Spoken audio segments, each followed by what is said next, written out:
Hey guys, sup? How are we doing? Holy, oof! All right, so little bit of an update on my character. I haven't streamed since Friday, was it? I know on Friday I was just getting into. I either had gotten into T7 or I was getting into T6. I don't remember which one is which, but as you can probably see from the title, I have over 1 billion DPS now. I think last I checked was like 1.1, 1.2, something like that. Not an amount, not an insane amount over by any means, but it's in the 1 mil range.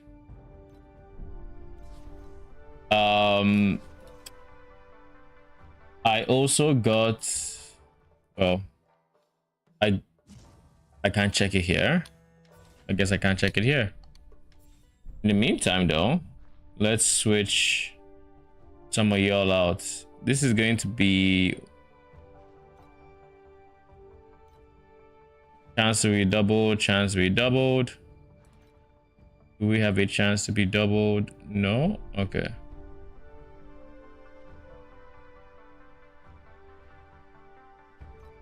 Okay.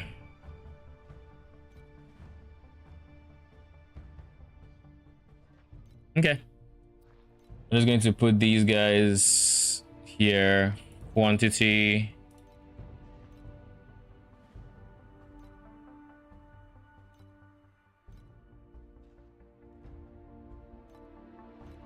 Doubled. And then you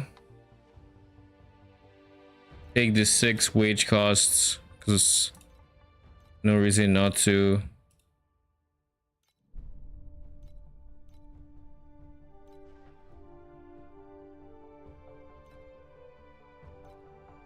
All right, now we have no purples in here.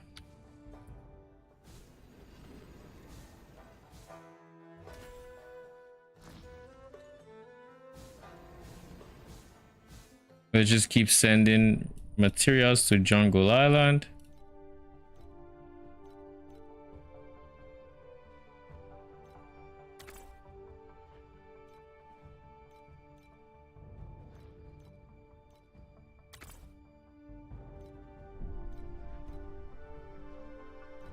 Bruh. How frequently do we get this guy? Quite frequently, I would say. He is on the lower side, like he's the lowest of all of them. Because he keeps getting picked. But anyways, it's fine. As you can see, we have a lot of days left in our Oasis in terms of time. And we just need to keep trying to upgrade. The only problem we're going to have is 1616 boss conquest. That guy will take a bit to get. So we're going to have to stay on like level 6 for a while. But that means level 6 workers will just be what we have to manage. We still have level 5s in there. Now, as I wanted to show earlier, I actually managed to rank in the top 10 for Boom Moto. So that was kind of hype. I really enjoyed it.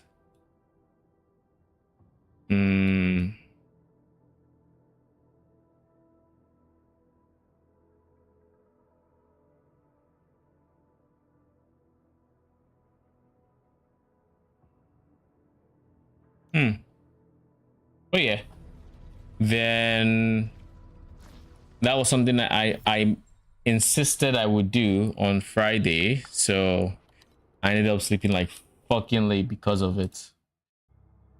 Like insanely late, like way later than I probably should have. But yeah, this is currently what my build looks like in T8. It's not the tankiest by any means. It's still on the squishier side. I need to work on the defenses, but offensively it's doing okay. I also have not quite decided if I want to actually keep using Spider Tank or if I want to go back to the other guys. It's kind of the same but different support gems. with the melee guys.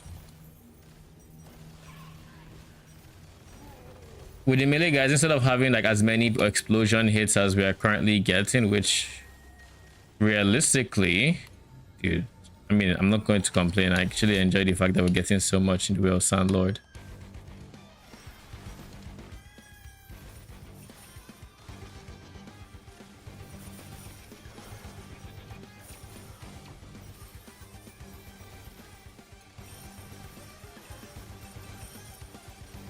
I don't like how long this season mechanic takes.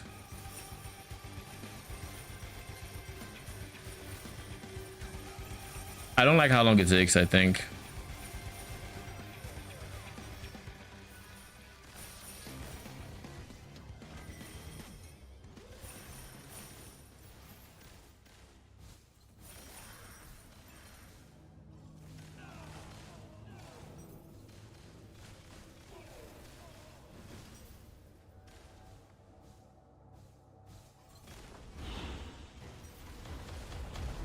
Oh yeah, I still haven't.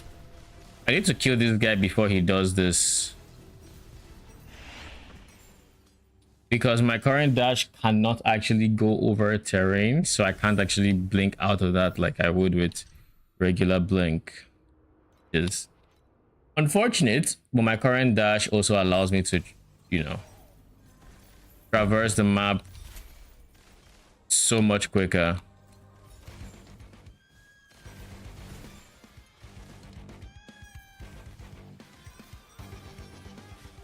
Ooh, money bags.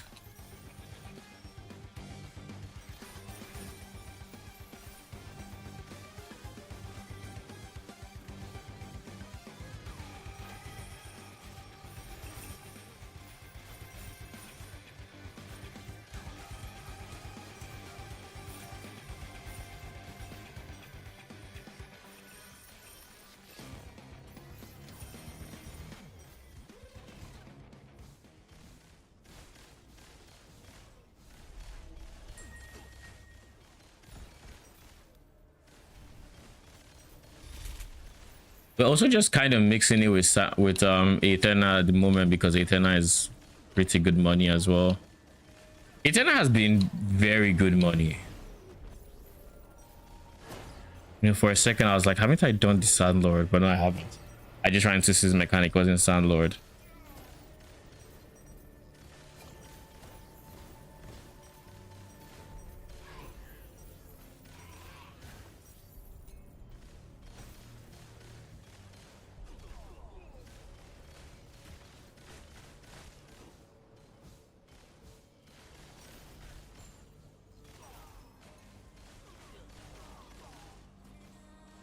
Now, as for today's stream, there's a universe where I ended streaming PoE, because I do want to get some crafting done, and I also haven't logged into PoE in some days, so if possible I would like to farm gold there as well, just to make sure King's March is going. But we'll see how I feel. Right now I am fine just blasting TLI, trying to get my DPS up, you know.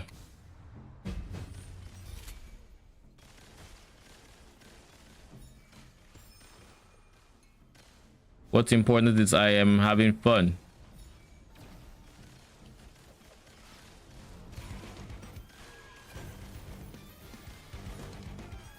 Here we went, got a mirror and 2 locks in my... What the fuck? You got a mirror in your ritual? That is insane. Were you able to defer it? Please tell me you were able to defer it. And as for PoE, when you're able to defer it, that is huge. Congrats. God damn. The 2 locks, were they in the same ritual or like just like a different ritual window?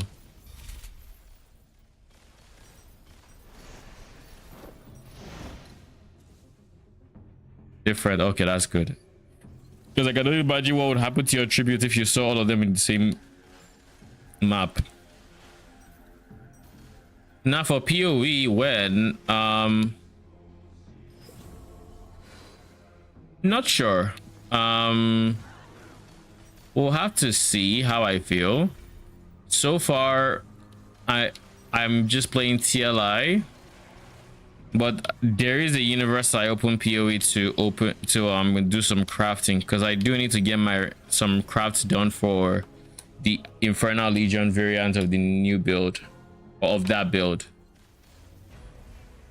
I'm making lots of progress on TLI, so I figured we could start with it and see where it goes.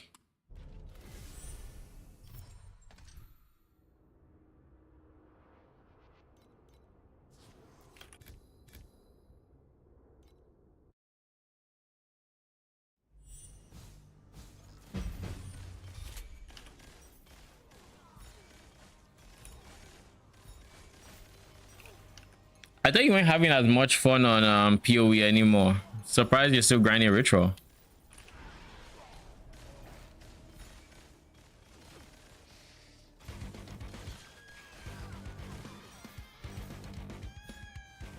Get your butt back here.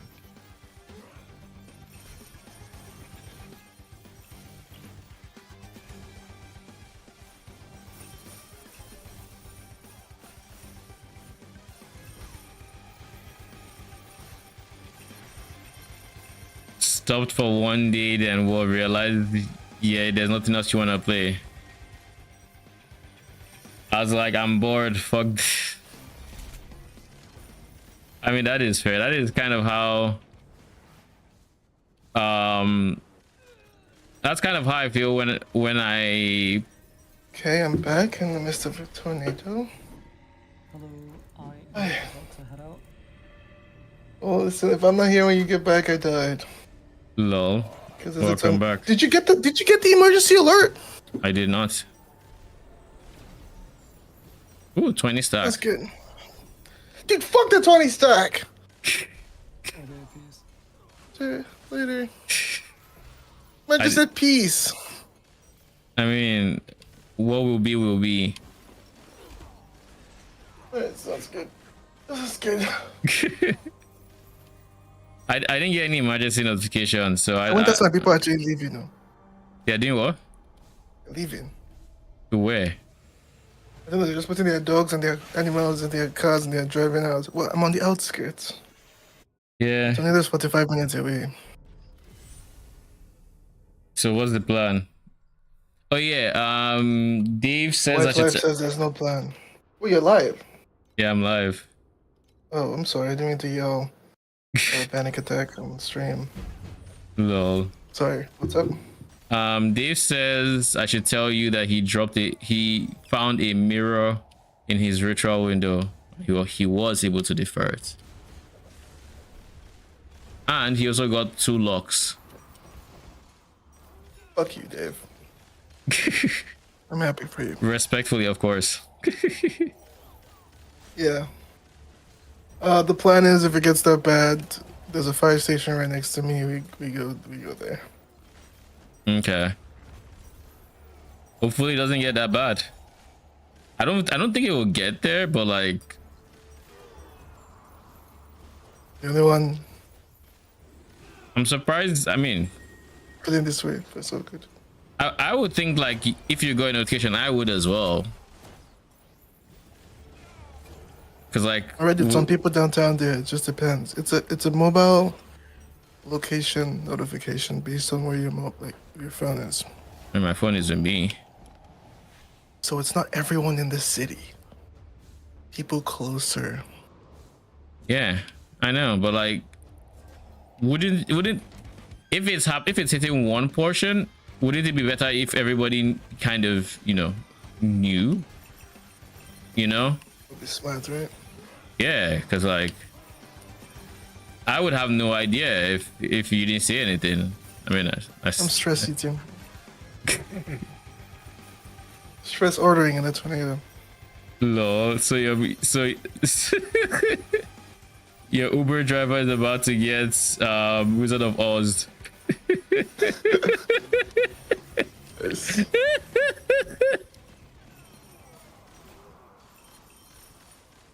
Holy.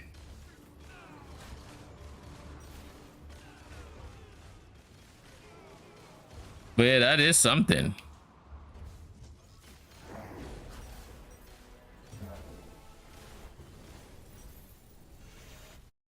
Who is the Wizard of Oz? It's a classic show that's how do I explain the Wizard of Oz? It's basically this classic story that is popular and has been popular for a while. And in the story, the main character, I think, the main character gets tornadoed to a different land or something. Yeah, like in her house, something like that. So he got a tornado alert, and I was like, he's about to get Wizard of Oz. Well, his Uber driver would get. The player takes 20% more damage by getting a compass. Okay. Oh fuck, I didn't read what the objective was. What was the objective?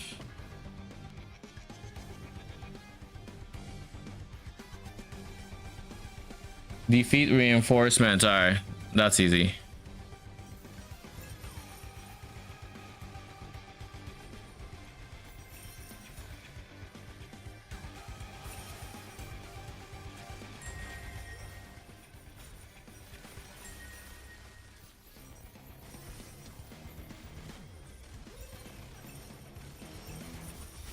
So lucky to have to not deal with tornado. And I mean, I think it is something that I don't think I ever expected to potentially even remotely have to deal with. This is not a tornado region by any means, so and I'm pretty sure it's like a small tornado or something, but like it's wild to me because it just never happens, right? I don't know that we have a history of it, so it is something. I didn't even get notification, so I don't know. Everybody in the city got notification.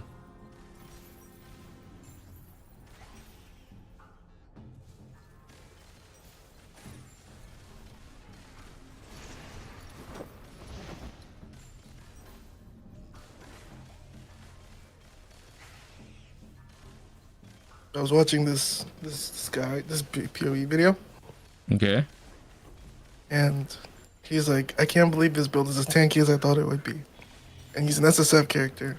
That's Warden, Volcanic Fisher of Snaking Facebreaker. Okay. And so I'm like, shit, okay. So he's going unarmed and he's tanky. Like, I wonder how that's working out. I assumed it was, the rallying cry, Merc Tech for tankiness, for damage, which makes sense. Yeah. Then I see that this brother has a POF Sublime. I'm like, brother, I'm happy for you, but you did not have to make a video about that. You're SSF and you dropped that. You know what that even means? It's still insane because like you would still need to like beastcraft the Watcher's Eye until you get the remaining of like for like the Watcher's Eye. No, Sublime. Yeah, but like Sublime is 30%. You still have to figure out the remaining 70. Now 50% is free from Timeless Jewel. Is Temple of War, and the other is Watcher's and the remaining Eye. is in one shield. Fair, Fuck the Watchers, the shield. Fair, Dawnbreaker has a very high drop rate, and that you have to divine to 20%. So yes, like people can convert right now without like 100% to fire without POF, but I'm aware. That build can't because it uses like 4 uniques. So those are already gone. I mean, where there's a will, there's a way. Just start chancing, my dude. Coiling Whisper is one. Dawnbreaker is one. Mage Blood is one. It's a set build, but Mage Blood. He has a Mage Blood? Yeah. On an SSF character. Holy. Did he do the he was in a private league, but with just like 2 more people. One person dropped one. And then he just gambled. Yeah. Lol. I mean, that's huge for SSF. That is huge for SSF. Are you in live or PoE first? I went live with TLI, but I'm thinking of PoE at some point. I'm currently undecided. I'm buy some maps from you. Okay. I wanna do some crafting today. I wanna make sure I have gold. Well, I feel like gold farming is something I should probably do off stream, simply because it's blight and actually I can do it on stream. I actually enjoyed it. Oh yeah, you were gonna 66.5 test the blights. bite map for me. Well, I was gonna test the bite map with you. Yeah, you were. From your thing. Yeah. I bought all the gear for the Aura bot and the setup today. Really? Yeah, I was how on is and I this? was. How was The gear was price? kind of hard to craft, and because I needed small clusters with 25% increase effect and strength, and they're just pricey because only one build wants that, so they low price for that. Mm-hmm. And then I needed necrotic armor with increased mana reservation, fracture, and a lich circler with increased mana reservation, fracture. And then I needed to craft both of them to have some good yes and stuff. And Why fracture? just because I'm not gonna do the thing without like it's a suffix, yes, but like you still need to, it's an essence mod, so I still need to start with the craft anyway. It'll be AIDS to do it without it. Like what would it be? Basically, mana reservation essence till I don't even know what would it be till you get two defense mods, and then you protect what? Protect prefix reforge. That destroys the mod. No, what are you talking about? Like for a gig for what, an ES base? Necrotic armor. Necrotic armor for, and you want what? Necrotic? You craft suffixes first. You don't have to be. And then what? Prefixes are the most important part of the craft. You want big ES evasion numbers. Then you eldritch currency, I think. Or you reforge. It's one thing to eldritch the currency for like. When suffixes are full, your reforge is kind of cheap because you can just wild bristle matron until you win. I don't know if it's that. It's 3 mods. I don't. Like think about it. Just buy the fractured base for 20 and it's easier, or fracture it yourself. I wouldn't do that craft personally. I think that's a bit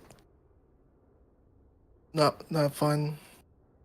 You could also redeem my exalt to Rage. It can't be a redeemer base. Why? Because an aura bot giving up on the chest implicits that's increased aura and grace effect is insanely not optimal. Why do you need grace effect if she's not armor stacking? They both have a lot of armor because they both take the grace to, the evasion to armor node. So the aura bot will have 100. But she's not armor stacking. She's armor stacking. I forgot to tell you. She said she wants to armor stack. Okay. So yeah, I forgot to tell you that. Sorry, I missed a big part of the puzzle there. But yeah, she said she wants to armor stack. So yeah, I started buying crafting. The armor stack gear is cheap. It's literally nothing. You're basically just giving them chaos res. And like attributes. The life doesn't really matter because they're gonna be reserving half of it anyway. So yeah. This league mechanic just takes so freaking long. Are you in T8s? I'm in T8.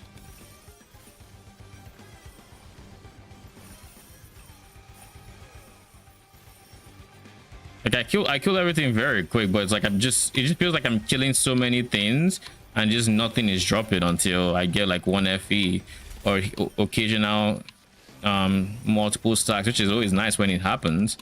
But like there's some carjacks where it's just like you're just killing and then nothing. I feel like the carjack is like breach in that everything just has an insane less multi. Like all the reinforcements. Yeah. I think that's insane. Like you kill and then no one, like literally you kill more monsters during the carjack than you do in the rest of the map. At least I do. And then I don't drop anything. Sometimes I drop stuff. But like when you drop nothing, it's like you just feel like you're wasting time. Which I can think is strong box league mechanic. It's not strong box because it keeps pooping out enemies. It's more breach, except it doesn't expand. Because like these guys spawn, you have to kill them, then reinforcements show up, you kill those guys, and you keep killing stuff. And it's the reinforcements that can actually drop loot. They are dropping 5 stacks, so that's a good league mechanic. Looks boring. I mean, if you're not enjoying Torchlight, then you won't enjoy the league mechanic. It's a lot of monsters and it's a lot of killing, so it's actually quite nice. I do wish there was more, like all the coin sounds you're hearing. I kind of wish that was the league mechanic currency we're getting. So there's actually still Or gold. yeah. I mean, we don't really have gold unless it's like Oasis and Oasis gold. I mean, it'd be nice if it was, but I get why it's not. Because if it was Oasis gold, then you never need to do the Sandlord mechanic. Because like I don't think there's any Sandlord to compete with however much gold that can drop. What are your thoughts on the strategy, by the way? What strats? The TA beacon strat with And- the Sandlord? I still hadn't finished it, to be honest. I started watching it. It's kind of cool he used the new node, but at that point, what is it? What you're doing is you're not really dropping loot in your maps. You're more so doing, you know, tile set loot in PoE, Legion them. So like Yeah, but it's it's only the about most expensive tile sets, right? mean beacons or embers, because And embers.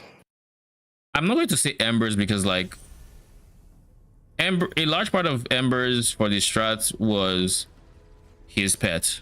That's just the truth. He in the tree, the boss node, he only took 1 ember node for bosses, like literally just 1, and that's replication. Actually no, he took 2. I think he took 2. He took actually no, he took 1, which is 10% chance drop 1 additional ember, which is fine, but you're not dropping more than 1 ember. And again, that's cool, but you're not dropping that many embers. But his pet is giving him a chance for bosses to just drop embers. So the pet plus that gives you a very healthy amount of ember. So like, I wouldn't call it an ember farming strat, is what I'm trying to say. Does that make it's sense? worth it without it? I'm just curious because I want to do T8. I just don't know what I want to do yet. Do I think it's worth it without it? I think. I mean, I'd have to test without it, but I didn't see the results either. But it looked like it was going to be worth it because you have Goddess of Hunting, which will potentially replicate some bosses, which means you're going to kill a decent amount of bosses every map. You have Sandlord, which Sandlord also spawns bosses, so that's always nice to have. You could even take the Sandlord node, which I don't know why he didn't take, but there's a Sandlord node that makes it so bosses can spawn it with your final map boss. I don't know what Scarabs he's using either, so like that also is something I don't know, so I can't really say to even the input cost of the strat either. But I think you would drop a decent amount of, I think if you, depending on how boss rushy you treat it, you might drop a decent amount of embers or you might not. He does the league mechanic. I don't know if he does it on T8s, right? Not T7s.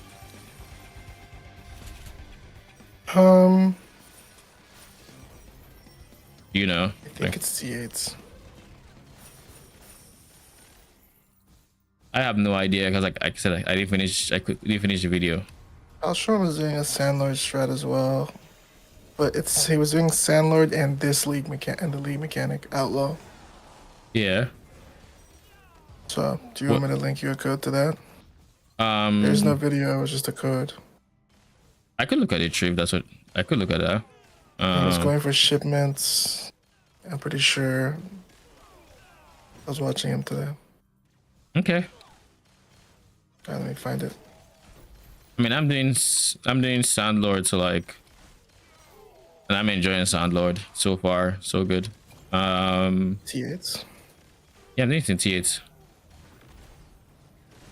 I mean, there's a lot of gold in T8s. I'm using the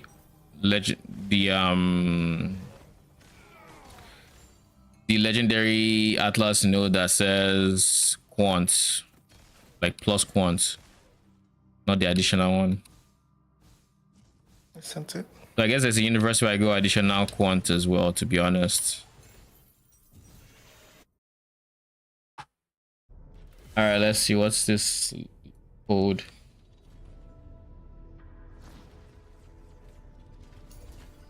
Pro builds, quick loot, enter code. Compasses. Oh, no recommended compasses, so it's compassless, which is chill. Oh, he giga went standard like I did. I did not take this one because Sand Pirates taking 60% less damage just didn't sit right with me. Especially if the Sand Pirate boss spawns as well. Eventually I'll take it, but not now. Alright, so Giga Sandlord, God of Might. He's going for duration, so it actually lasts through the mechanic and whatnot, which makes sense. And then he's just going for Ember drops and more mobs and drop quants. Interesting. Okay. And then he has 4 profound, which is plus drop quants and rare chaos and confusion cards. What confusion cards can Sandlord even spawn? Let me see. A rare Sand Pirate that drops lots of Oasis coins when defeated. When Sand Pirates appear in stages, there's a chance for additional empowered Sand Pirates to appear. And then there is... That's the only card. Okay, no, that's not the only card. There's this guy. Sand Pirates have a chance to drop additional coins.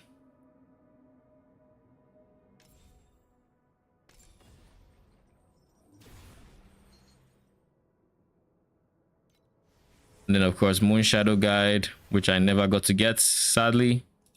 And then... Okay. I mean, seems okay. Seems chill. One thing I'm thinking about doing if I really want to giga juice Sandlord is I'm thinking of getting the multiplicative quant node that removes 25 Atlas points. Question is, what 25 points would I want to remove? But if I'm getting plus drop quant and multiplicative drop quant plus the confusion cards being, you know, giving extra drop quant as well, and just trying to stack a decent amount of like increased drop quant, I think that could honestly be pretty decent. But at that point, I'd be dropping God of War, the 2 points in here, and that leaves me with 8 points I need to drop from here, which is a lot of points to have to drop. Essentially the Netherland Resonance wheel. Of course, I could also just, you know, get more points, which if I'm beating Traveler at that point, I should have at a minimum, or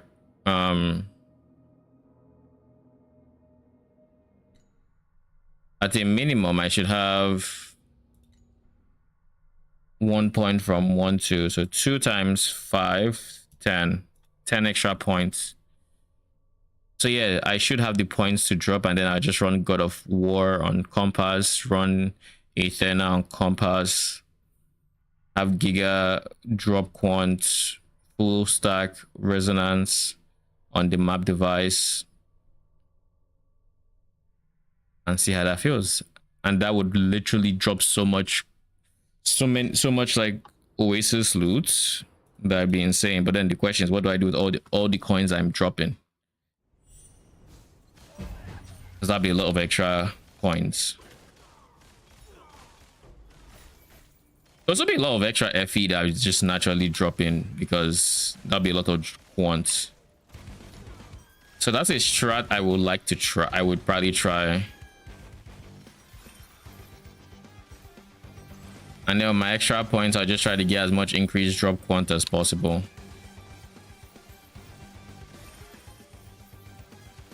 Maybe I'll even go flame sand nodes because I have chalk spirits and try to convert them. I'm pretty sure chalk can convert, even though it's a very small chance. Let me check. So you're not doing Eterna anymore? Oh, I'm still doing Eternal. I don't have points in Eternal, but I have Eternal Compass. Chalk has a chance to... Wait, did they remove... Did they remove the conversion? Like I remember there being conversion somewhere on the tree. But yeah, it looks like it's just quant now. And then chance for random playing field. Okay. It used to have a conversion, so there's no point in going flame sand is what that means.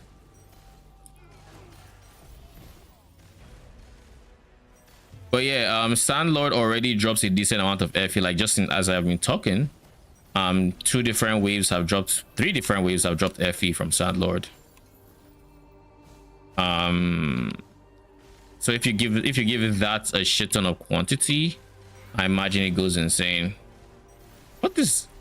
I just dropped a 20 stack, but that was not from Sandlord. Dude, this map is printing. What the fuck? Huh. Okay. So you're doing a basically different tree now? Yeah. You want me to share my tree? Yeah.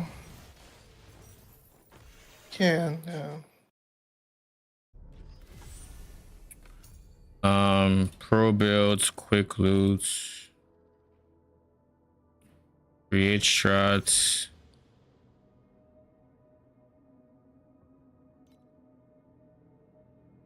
Sandlord.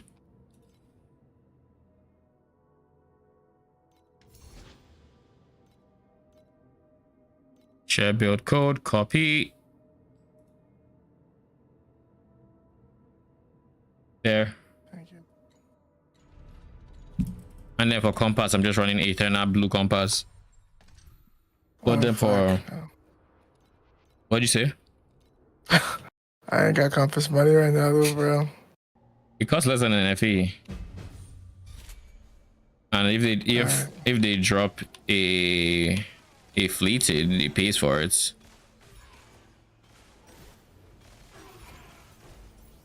The one thing I kind of wish I had was more points to spend into getting the Eternal boss. I still get him like decently often, but not as often as I could be getting him. There is every universe where instead of going for winding keys, I just say fuck it and I do.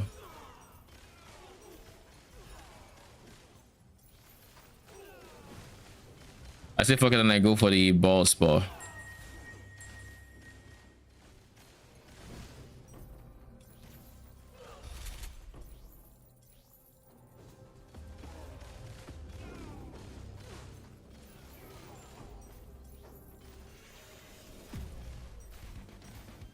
I also just don't have that many points here because I don't have my tier 8 points. So I wonder if like I should just... You've not done the watchers? I don't have 8-2. I don't have 8-1 and 8-2 by the way. I just have I base never 8s. did T8s, right? Because I didn't spend long on T8s. Yeah. I should start trying to So do I'm my thinking, do I 8-2s. just My 8-1s farm and 8-2s. those? I would personally go through all the different areas and just go like, you know, Voidlands, Glacial Abyss, all of them. Just get your base T8 points, and then, you know, eventually you can go for 8-1s and 8-2s or anything else. False God skin. Oh yeah, I forgot to share this. I naturally drop my current amulets. 4 stats, and of course, being boom Moto, all stats matter for you. Like, they all scale your damage, so that is a lot of attributes. Plus, it gives me a lot of res via Void Embarkment. I do need to get a better Void Embarkment, but yeah.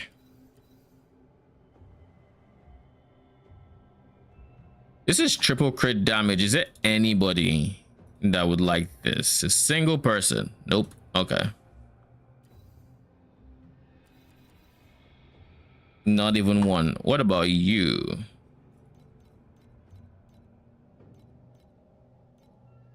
Nope. Worthless.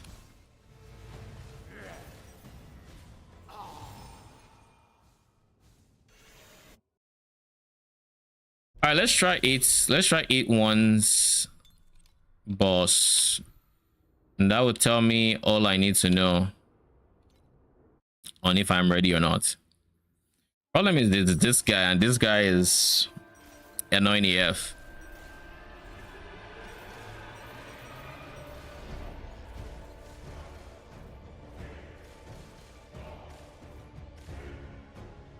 I don't like this guy.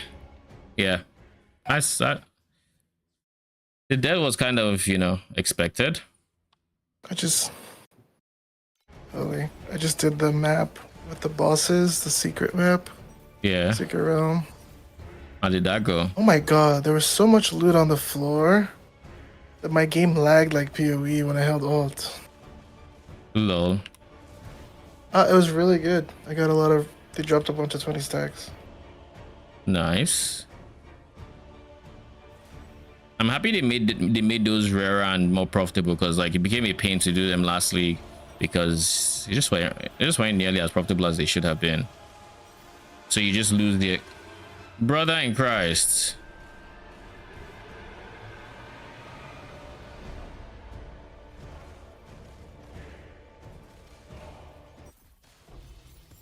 Thank you. Get called. There goes all the XP I was not saving. All right, so that was 8-1s. I can maybe squeeze out an 8-2 victory, but like that shit would be pain. That shit would actually be freaking pain. But it is going to be the difference between getting this guy and not, so we're going to do it.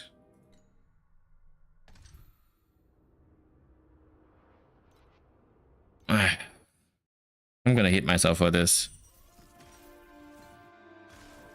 Holy, look at all that damage.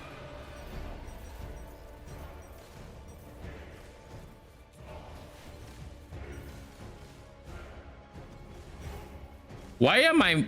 Wait, hold up. Yeah, we can't do this. Why are they shooting?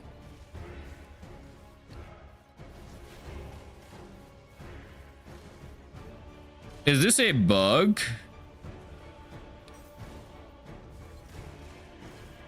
This guy has new moves. All right, we're just going to town. Fuck that. So yeah, we're not 8-2 ready for the boss. We are 8-1 ready, but that's about it. And we don't have the... Oh.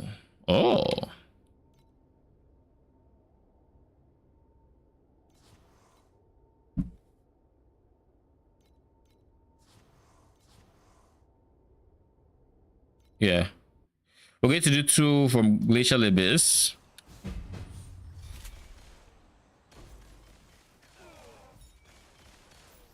We're going to do 2 from Glacial Abyss, and then we'll do the 8. We'll do Glacial Abyss's 8-1, which will give us the node we're talking about for Athena, the Athena boss node.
All right, buddies. You don't need to die. I kind of wish their temporal bubble didn't last quite as long as it does. It's kind of a pain. Like they're always a base minimum distance away from the thing, and it's like, brother, can I just kill you all as you spawn if possible? Like if I had the DPS, why not just let me kill you real quick?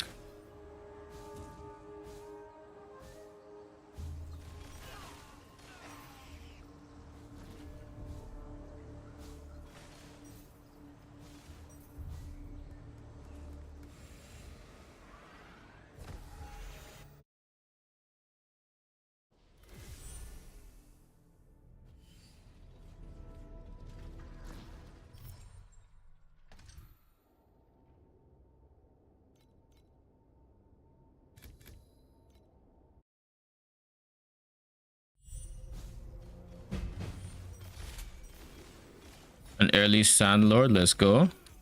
Brother in Christ. How do I spawn to the watcher just swiping me? And that's the first thing you're gonna do, huh? All right.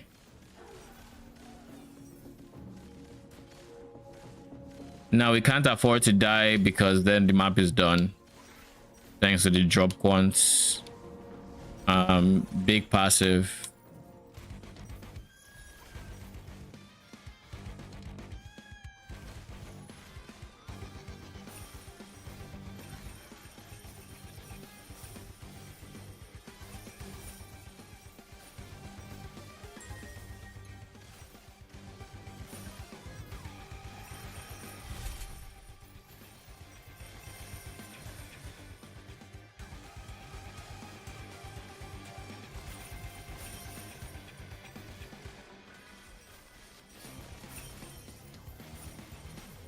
Maybe something else I wish there was is like the tower coins we are picking up had some other use other than, you know, things we have no control over. Like being usable for bounties is cool, and I guess for hacking into the thing, that's cool.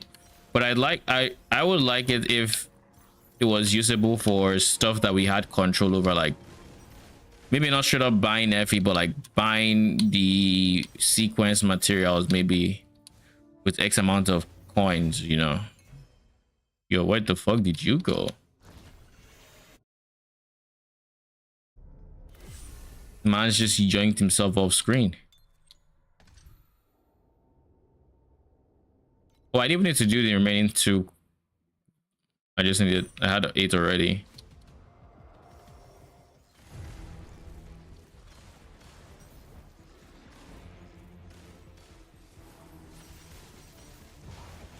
I don't know that skill. That's a freaking first.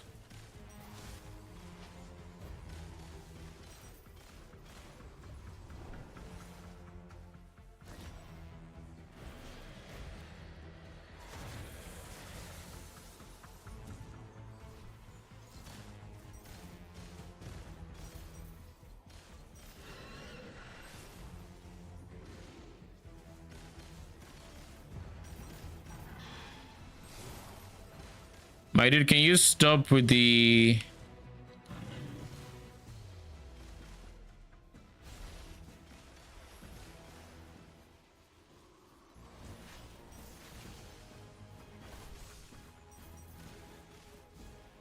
Brother in Christ.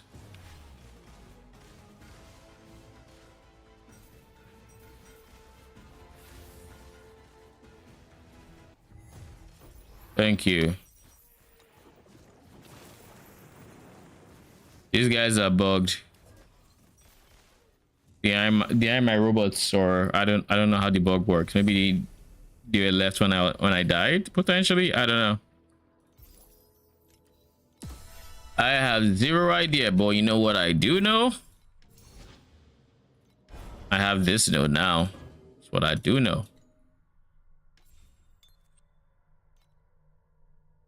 All right.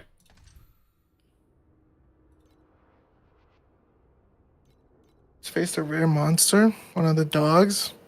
Mm-hmm. He hit me for 5k of each element. Did And I'm just trying to figure out Was he his dark breath attack or what? He kind of The did a swipes. bunch of things at the same time since it did all elements. And I was trying to figure out how I was supposed to tank that one.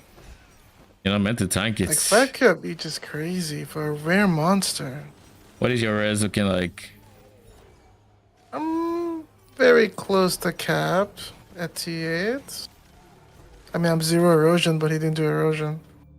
Are there any map modes that make you take additional damage? The map mob was 6 max res. I still don't feel like I should have taken all that damage up front like that. I mean, map mods could have been working against you, among other things. Is there an Outlaw Atlas tree? No, Okay. you can't alter it as far as I know. The experience is the experience. The last league mechanic that they left us with anything adjustable was snow paper.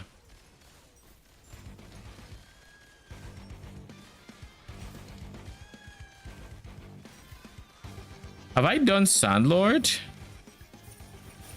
I have to assume so, but I don't remember doing it.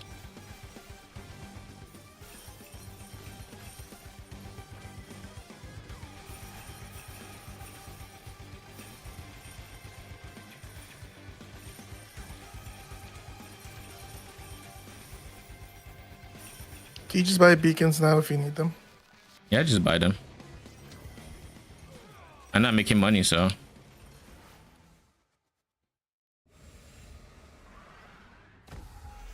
I know I'm making money.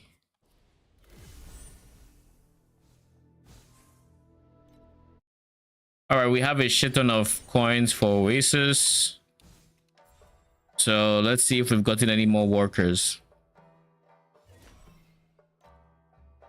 These guys are all floating ingots, but none of them are... Oh shit, flame ingots, finally. They say T5, we'll take it.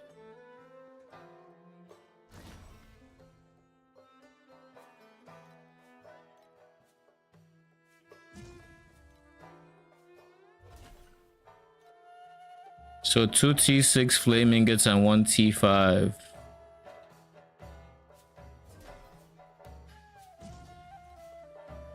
And then all the dark steel guys, you know.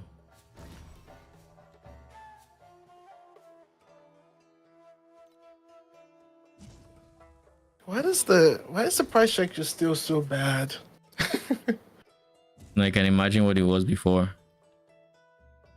Like it's like, hey, there's only two prices for these beacons: 3.0, 2.9. You go there, you filter by 3.0. There's literally nothing. You filter by 4.0. There's literally everything. It's like there's no way you don't pick up. Because that's what Min-Max was doing, by the way. He was actually just purchasing beacons on that people put up for 3 when the thing reset. Yeah. So I'm like, okay, so there's obviously a big flaw in this system if people are having to do all this like that just a map. So he would reset and then he would price check, or he would just try to buy all the ones at 3. Oh, he just buys all the ones at 3 because there's people being baited by 3 on the thing. Oh wait, so when you list, it doesn't insta show on people's thing. It won't show until it resets. I don't actually know how it works, to be honest. You'd have to put that together just from seeing how he did it. Then we get that dazzling crystal. Sheesh. Dazzling crystal is ready for T6 or 4. It's full 6, full additional output. What about brights? There's glimmering wage caused by everybody else is kind of...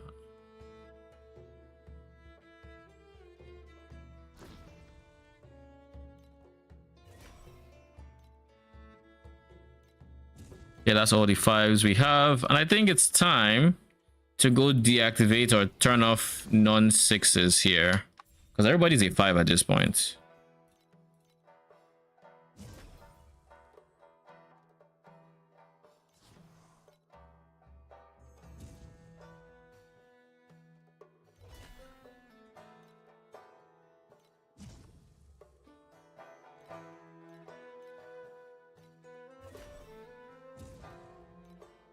Only people I don't want to.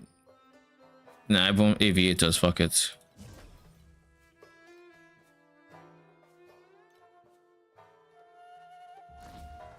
Because like at this point, I think I have more than enough aviators. I should check just to be safe, but I'm pretty sure I have all 5s and whatnot. So yeah, gliders maybe not so much.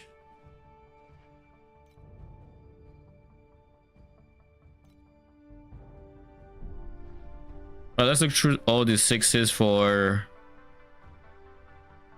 surprise events. Dude, there's no surprise event. Holy. What is that RNG? Okay. Suit yourself.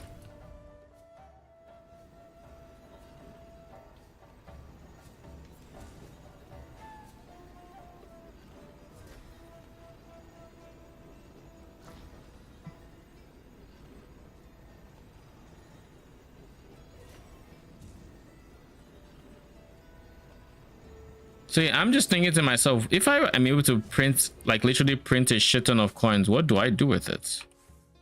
I could turn it into probes. So there's that at the very least. But like, are probes worth any amount of money? Like, how much are probes worth? But should this sell for 70? Take it.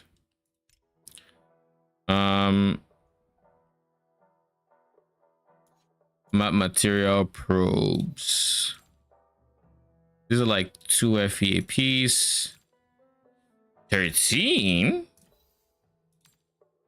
20 something. 2. 20 something. 16. 2. So all the gold, all the legendaries are worth a pretty penny. But then the purples are not worth all that much, except like gear and flourishing. Gear is worth the most. Ember should be worth not even that much. But yeah, like all the legendaries giga expensive. But like we'll have to see what the drop rate on this is. I doubt it's add a probe to netherrealm probes and grids. Obtain a random probe. So yeah, like if you can giga print 50k, I guess that's an option. But I don't think it's efficient. I don't think it's an efficient use of gold. So I think ideally, if we really had to, it would honestly end up in gliders, I think. And then when gliders are off, I'm pretty sure we can reset their cooldown for gold or something. So we just rinse repeat that. We'll probably end up playing around with this when I do beat Traveler. How much currency do I have? I have 300 FE. And a shit ton of things to sell because I haven't liquidated. So 34 fleetings, which are all worth 1 FE each. Worst case scenario, I don't know if it's 1 FE yet. Okay, 1 FE. So they're all worth like 0.95 give or take.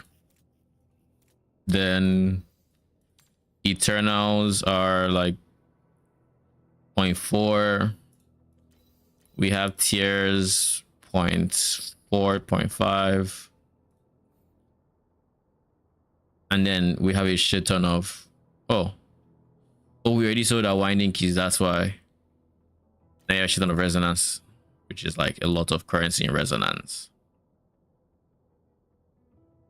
What is my next upgrade?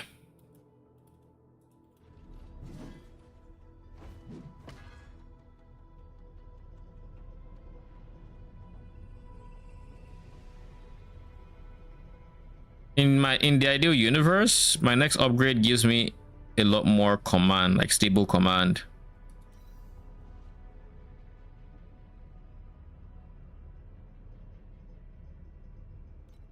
In which case,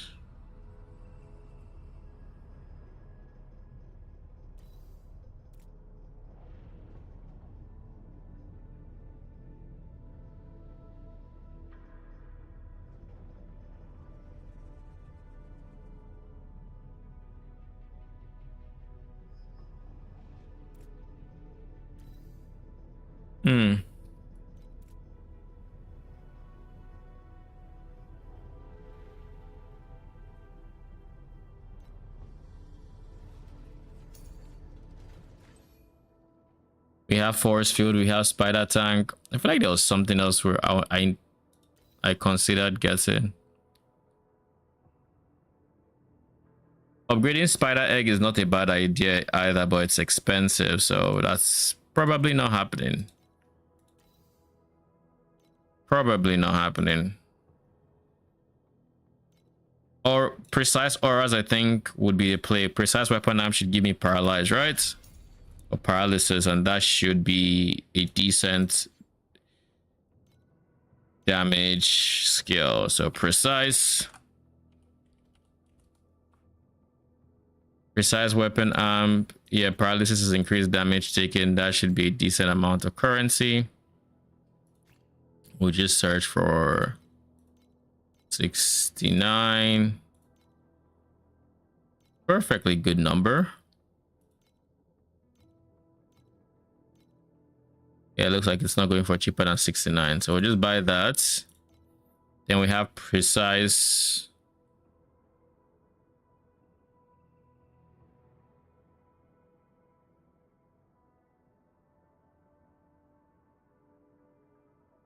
Does Radical Order baseline give additional minion life? No. Or should that's Giga then? The question now is it going to be like last league where precise Radical literally just gimps me?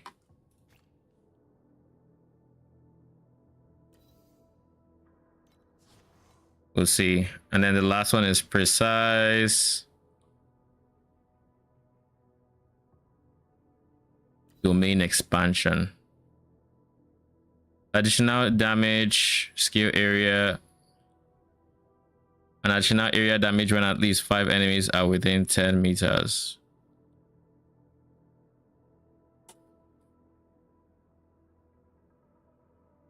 But I can't guarantee there are going to be 5 enemies. And I suspect that is the big difference between regular domain expansion and precise. Oh, additional this. So it's basically only this area is only when there are X amount of enemies. But then with the precise version,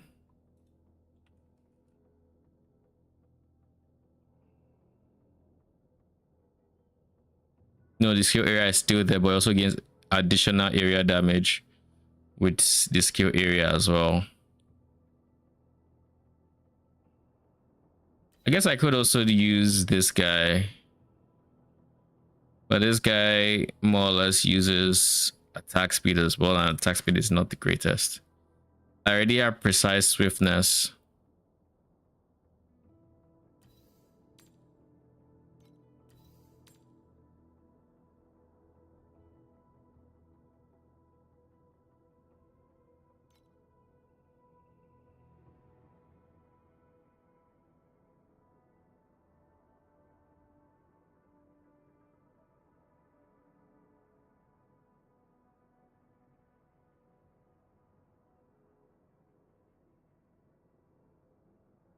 There's no generic aura I can use to bump up my damage except fearless. And fearless compared to weapon amp is not that great. Because if I look at this, fearless gives me decent crit rating and then 25% additional. Whereas say domain expansion is 29% additional and then area. And at the same time, something like Radical Order is 31% additional and weapon amp is 30. So there's like at least a 5% additional difference, and then but then the crits should be there. Just to confirm, hero traits.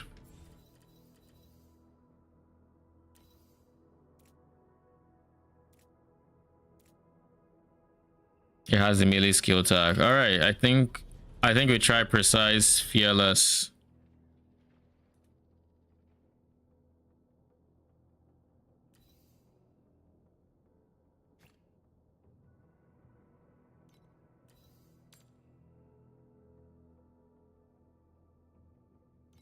Wait, no. I wouldn't replace domain expansion with fearless. That's not happening. So I guess that's settled. We go for this.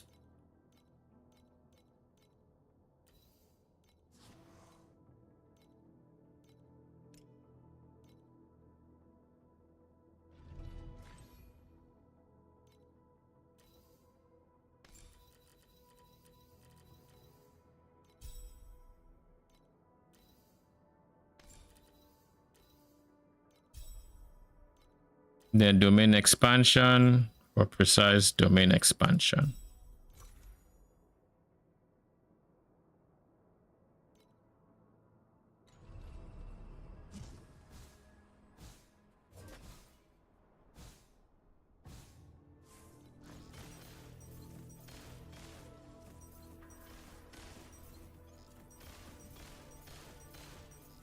And that is 2B DPS.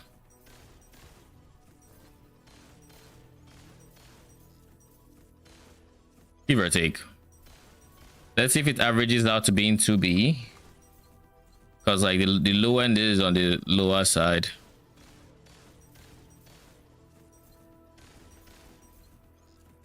I think I really like I think I would like to have the crit from Fearless.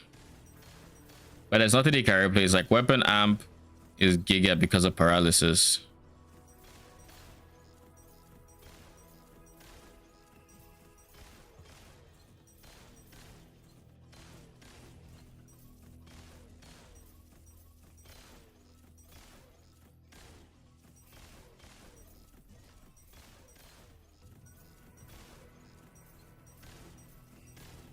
You know something I suspect? I suspect the parts that are being split are not hitting the boss that well. Like it's good clear, but like compared to something like this.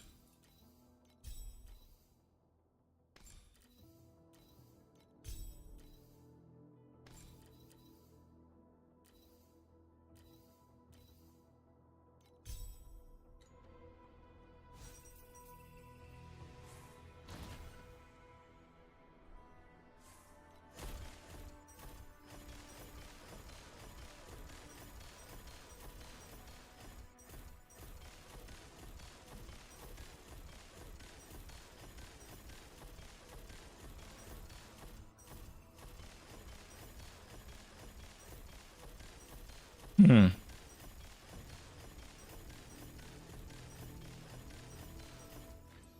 Am I missing anything? No? Okay.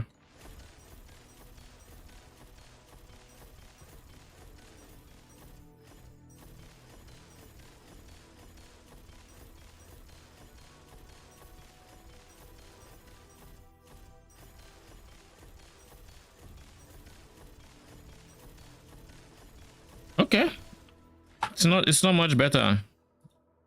Kind of a relief.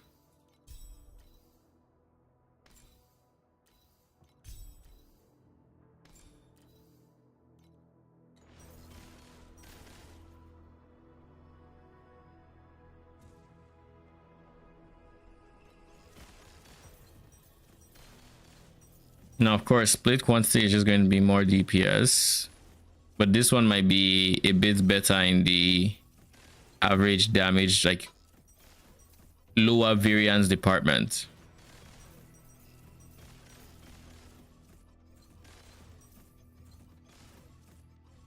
Yeah, it's not for Jenny as good. Oh, so close. All right, switch back.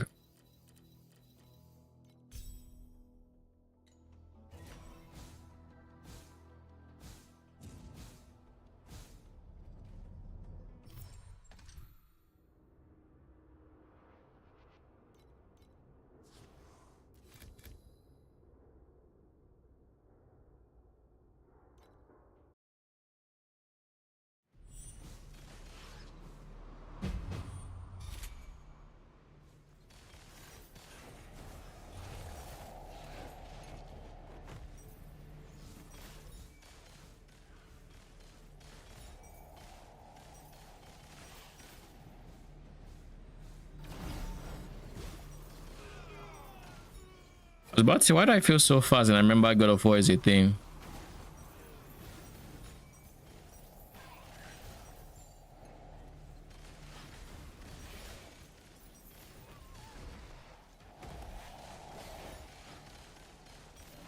One thing I really appreciate with this over like Iris, or depending on the Iris setup, is a lack of ramp time.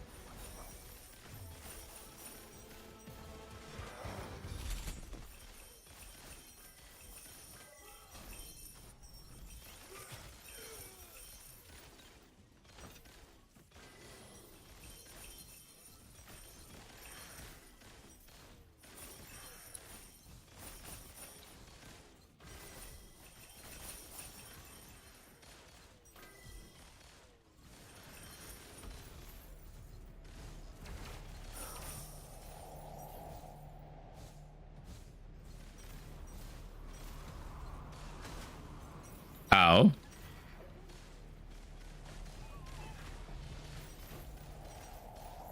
So that's 10 FE and 1 FE.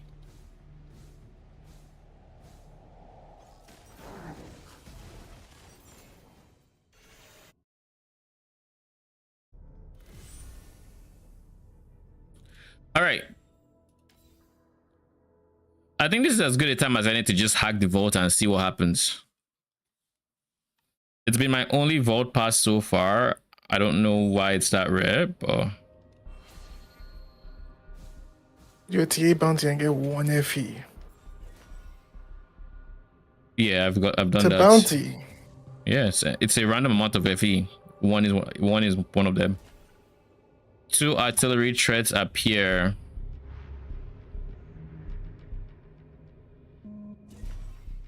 All security personnel have this. Sure.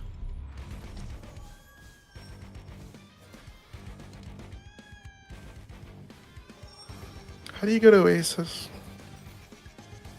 How do I get you need the center of the map. You see a pirate looking NPC. You talk to her. Oh.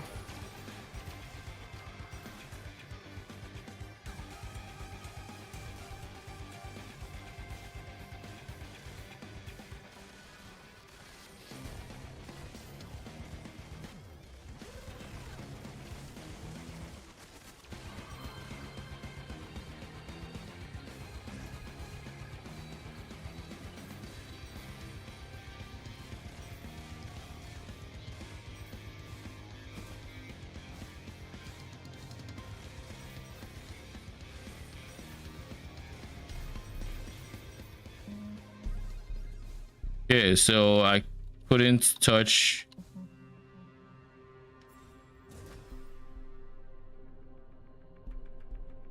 Three artillery, sure.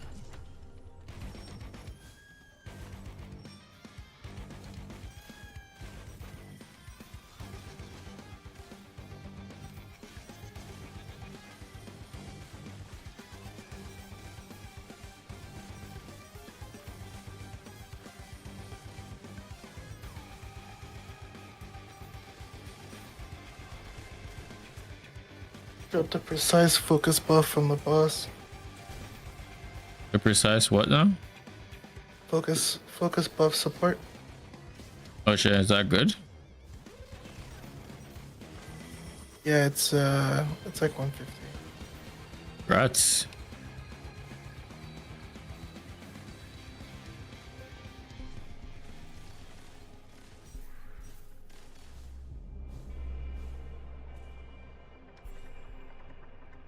Total vault time reduced when and then it just cuts off and we'll never see what this is trying to tell us. But what I do know is I don't care about random legendary gear, so no.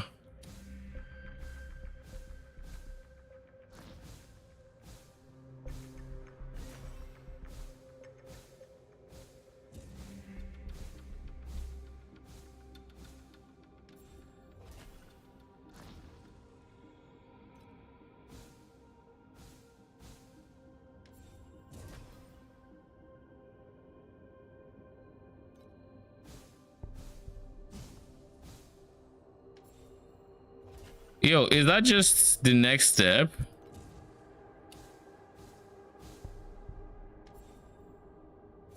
I'll try one more. I assume the door doesn't matter so long as Yeah, okay, so just open small. All right, whatever.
I think this only ends when you kill enough of the guys running away. I could be wrong on that.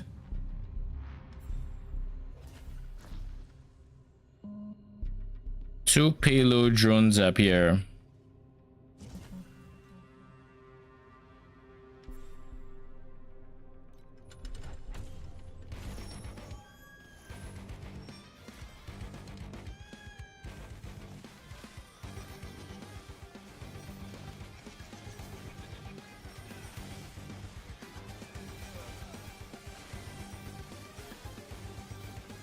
These enemies are starting to get a lot more live.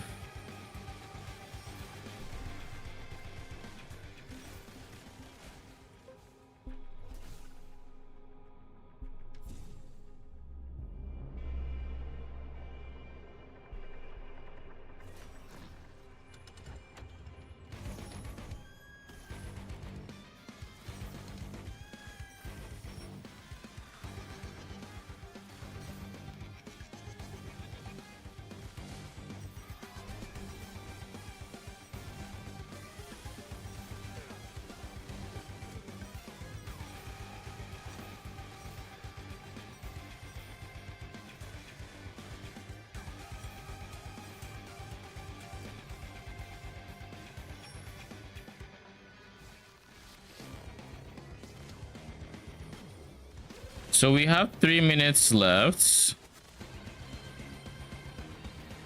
And I just have to assume I'm not doing anything wrong, because this game has not told me anything about what I'm supposed to be doing.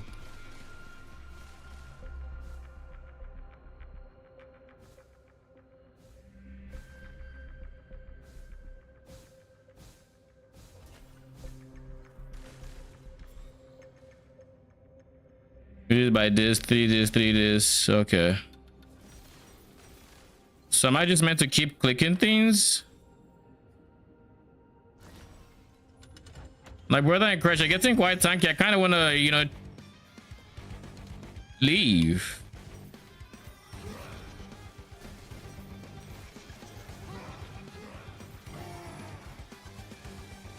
Shit is getting so freaking chaotic. Now imagine trying to do this when they were first trying to force you to do it in T7.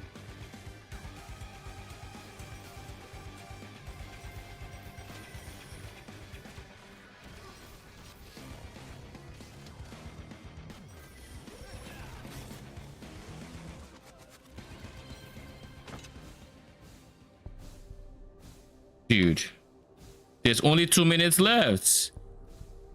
What gives?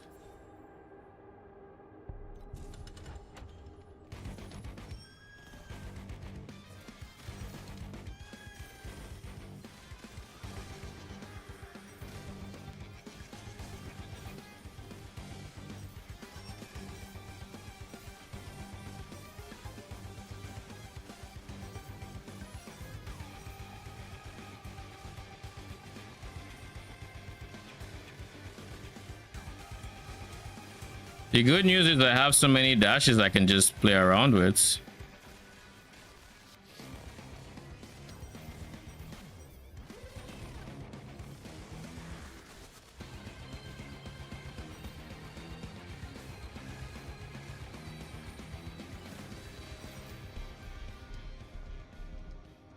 You failed to rob, he has spotted you.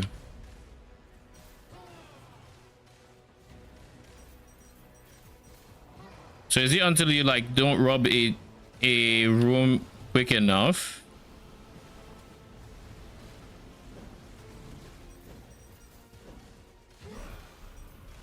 Get called. All right, let's see how profitable is this shit after all that confusion. Was it worth it? Please don't be underwhelming.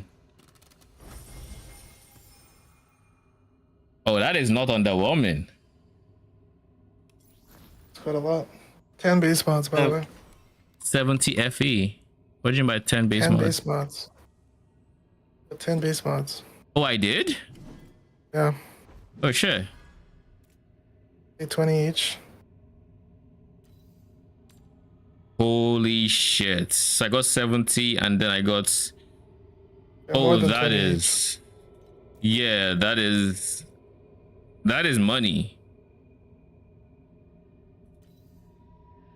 Oh, that is like actual money. Let's see. Trade search 22.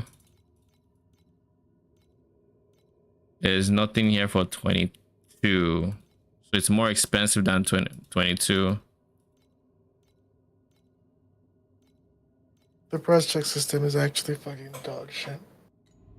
Yeah. So realistically, I'm looking at 23, right?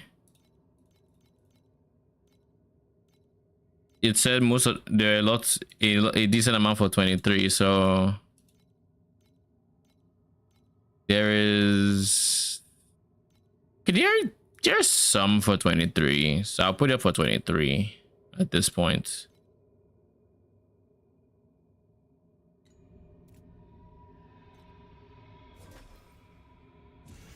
That is a lot of currency. So that was 230 FE from just the base mods, give or take. And then we got 70 raw, so that's like 300 FE. That was worth the wait, I think. It's like a 3,000 pay in just to go do it. Isn't that crazy? 3,000 what? Coins, like tower coins, just to do it. No, it's 3,600 to level up. You just have to click the thing on the right that points you in that direction, and then it goes to the thing. You only need a vault key card. Maybe there might be something else there, but you need a vault key card, and these fuckers, I've only dropped one so far. Really expensive. You can't, they're not tradable. So you have to naturally drop it by doing the lead mechanic, but unless you're limited to one, which I wouldn't understand why you'd be limited to one. Shit is just dog shit drop rates, which I guess is what they were trying to go for like the mechanic where they wanted it to not feel like you had to leave your map like with Snowpaper like every X amount of maps or something. They wanted it to be like a rewarding encounter after like that wasn't a rewarding infrequent encounter or stuff like that. So to that end, I mean, it is that. I just hope they didn't make it too infrequent. But that's some pretty good dopamine. It was hella confusing though. Like I don't fully understand what I had to do to make the guy spawn, but maybe I just had to let time run out. Maybe I just had to not finish a room in time. I have no idea. And like nothing is explained. It seemed like he's always going to spawn. Just a matter does he spawn early or later. And the more you interact with stuff, I think the bigger the chances of him spawning are. So ideally you want him to take his sweet time. Yeah, but it looks like, I mean, I don't know, like if it's that rare, will they leave that just to RNG? You get your first one, he spawns instantly. You're like, all right. Like, you know what I mean? I don't know how I feel about that. That they want it to be an epic build up moment. Yeah. Like their words. So I mean, we'll have to just see, right?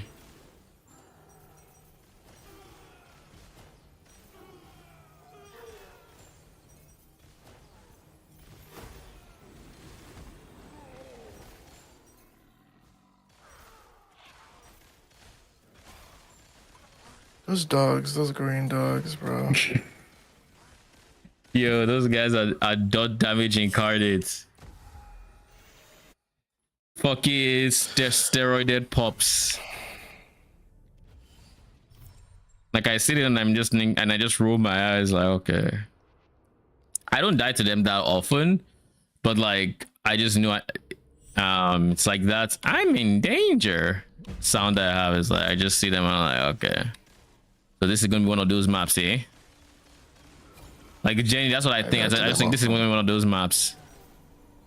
They chain kill me a lot. And my eyes twitching.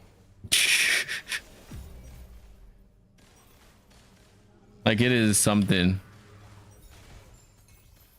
Another mob that really annoys me is the I don't know if he only spawns blessed, but I only notice him blessed. The goblin that spawns lightning. For some reason, my guy a map can just have like 6 of them blessed, and you have to deal with all of that.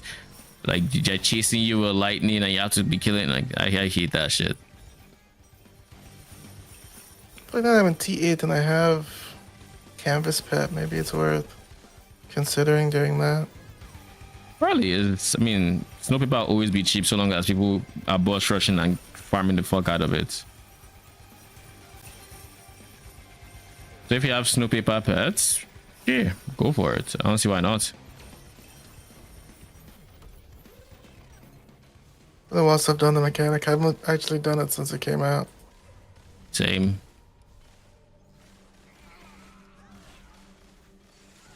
I think now you no longer need to even interact with regular maps. You just need snow paper, right? Oh really? That's cool. I think so. I could be wrong, but I haven't done it since, so take it with a grain of salt, but I think so. Or maybe you still do to get your paints like you did in the season. I don't know. I have no idea.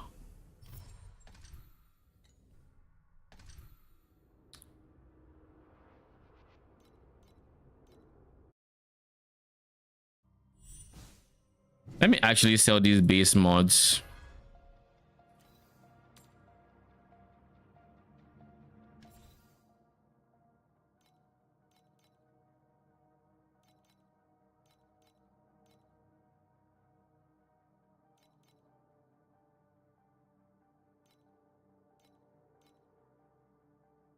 I'll try sell them on 24. If they sell, beautiful. If they don't, oh well.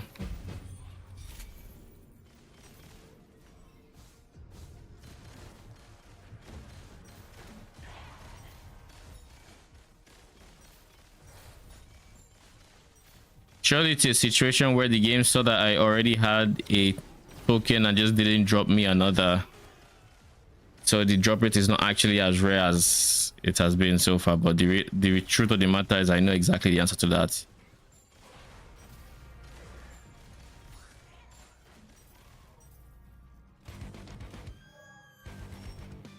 I think at some point this season, what I'm going to do genuinely is I'll have a character that can eat the shit for the league mechanic, and I'm just literally going to start the league mechanic and AFK for 30 seconds. What was that? That's not a bad idea.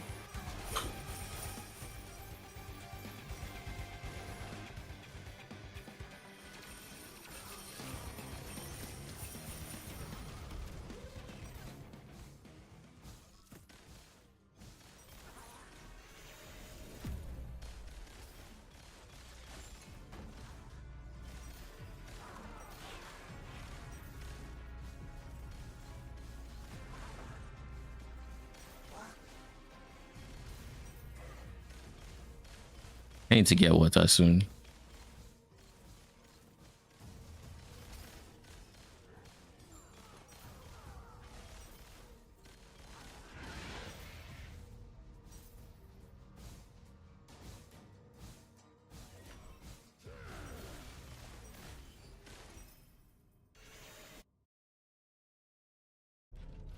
All right, let's try Kitava again.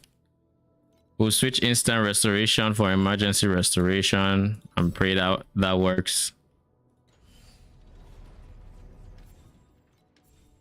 My highest on Kitava is 640 because that's as far as he lets me live. Brother. Well, I don't think this is good, but because I'm price checking it with a immune to blinding. Power belt. Yeah, I'll link. I'll link in Discord. Okay. So much work to figure out in game. It's entity. Okay. Check it in a bit. Okay, I don't think it's worth it. All right, I've gotten to 650 Kitava. So emergency restoration is not the play.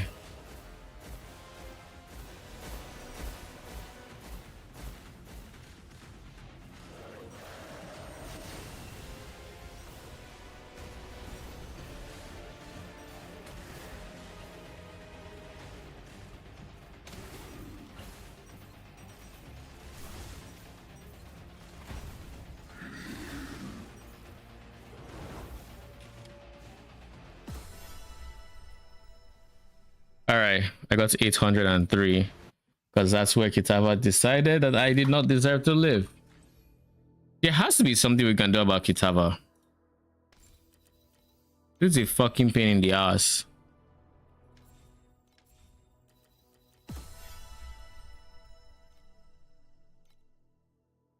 All right, it looks like I'm number 8. What does number 1 do for...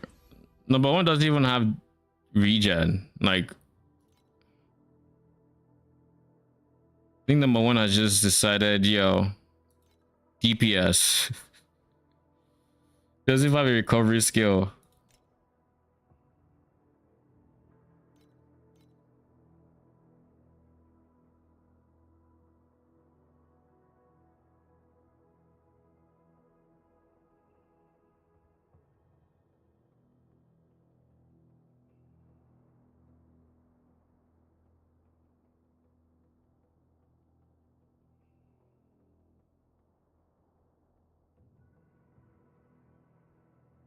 Regen 3% of life while moving.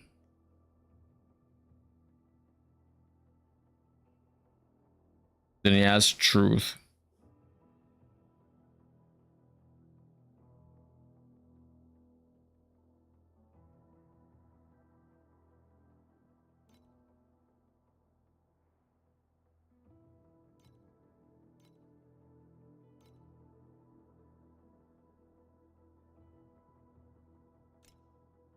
Let's see if we can find his life regen.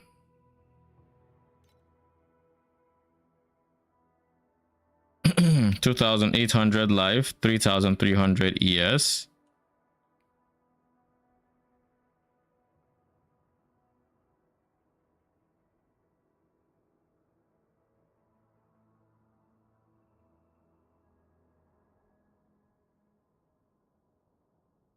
Life restoration per second 40. That's not anything. Okay, so what I'm getting is just damage. You die. Try to do as much damage as you can before you die. That's what that guy is doing.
I can't say that the aggressiveness change since switching to radical order has been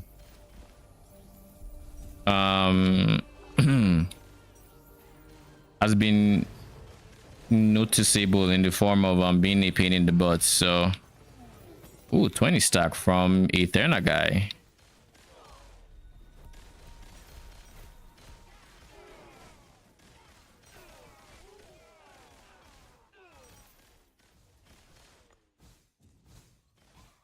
Is that FE?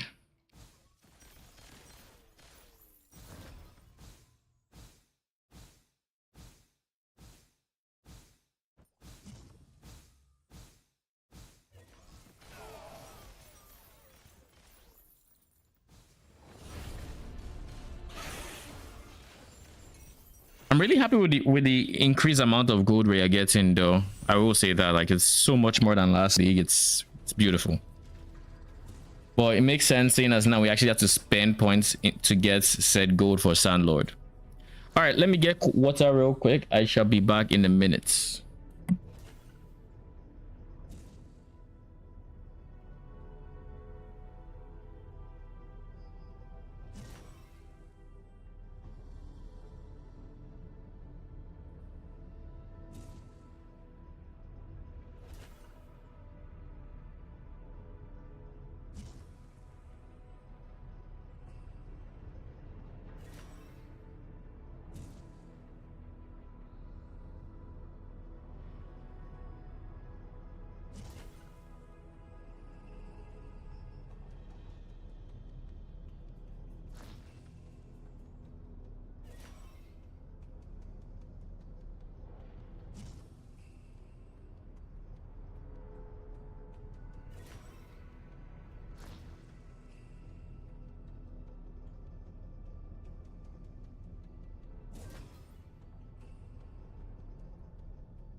All right, I am back.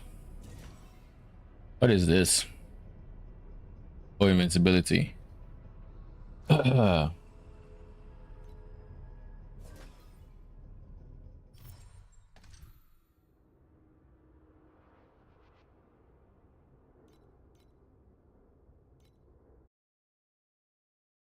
that we have precise auras,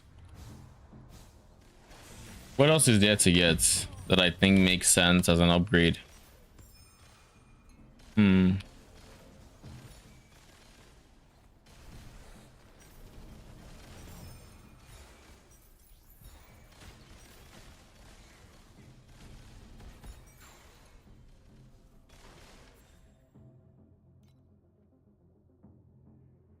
3 escort bodyguards will flee each wave. Airstrike missiles appear near the player periodically, defeating reinforcements. Holy.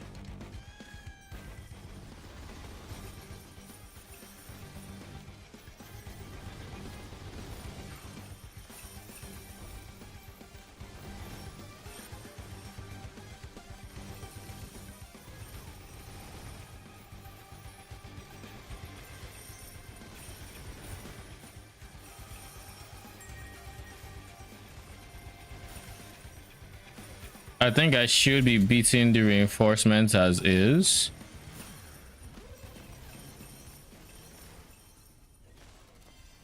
$20 stack from the bounty. Sheesh, take it.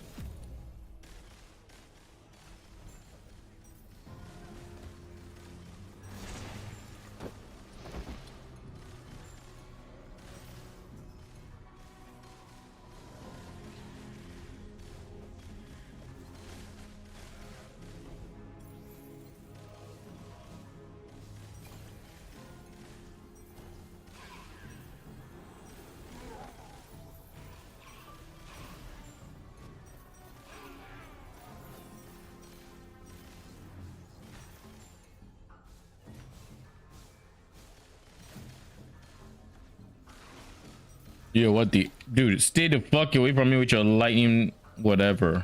Your little big lightning balls.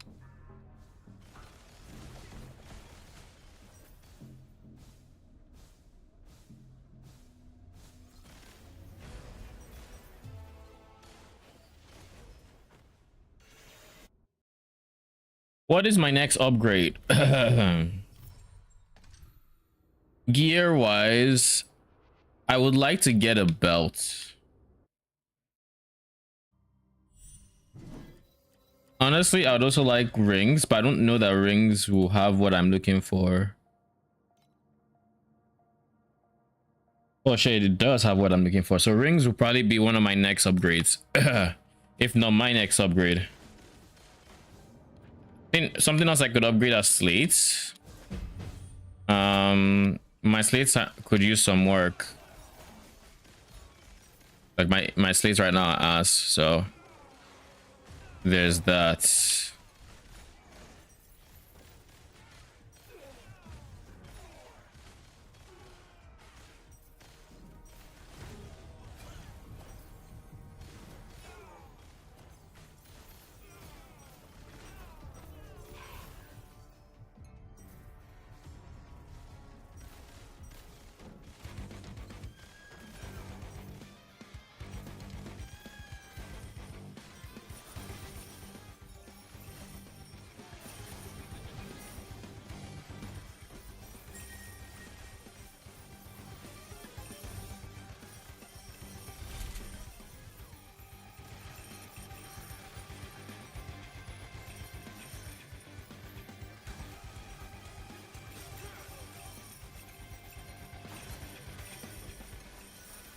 Okay, so this guy is dropping some decent FE as well.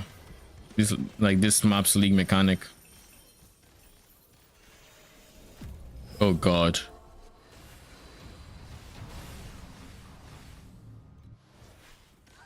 Where is the fucking surprise?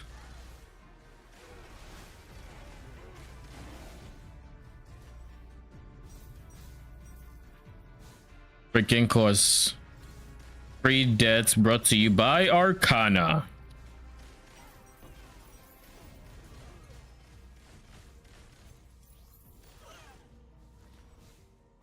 Who needs Uber bosses when you have mechanics like Arcana, huh?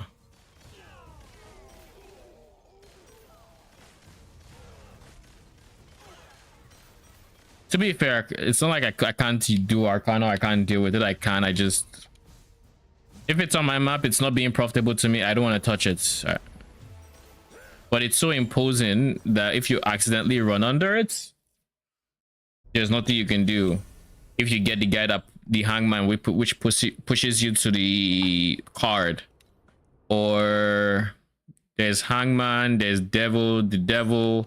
If you can't completely ignore the enemies, they're going to die, and then you're going to die if you're not, you know, miles away. And you know, the list goes on. There's a plethora of them which are just straight up problematic and all.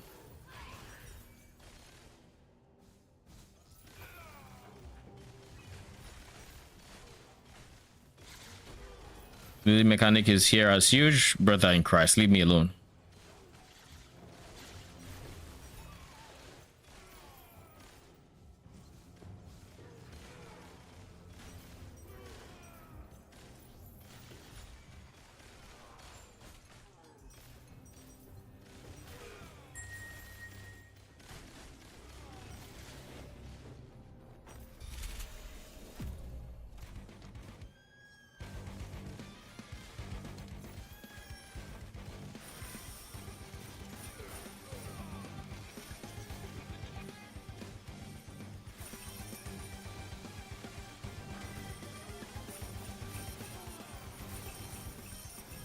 Ten stack.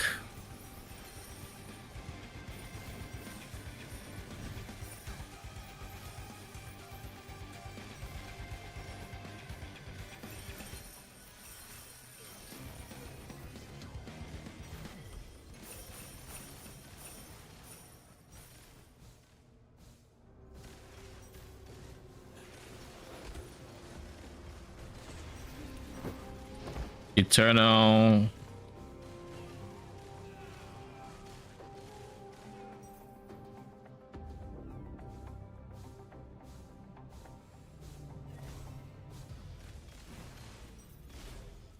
Kill him.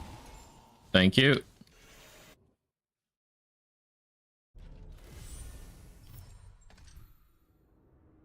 I kind of... Oh.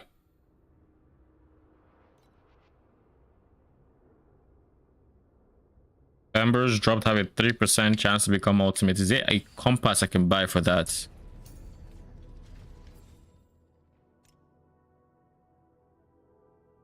Map material. Where is the Ember compass? You.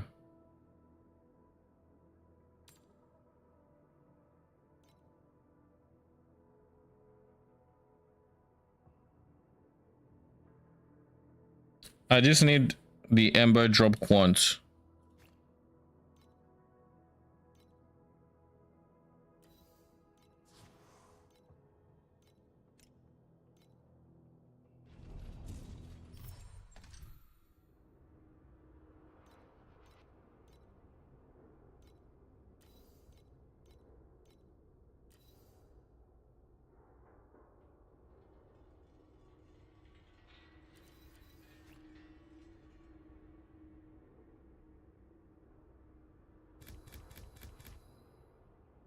Protective dome. Rare monsters gain avoidance after taking one hit.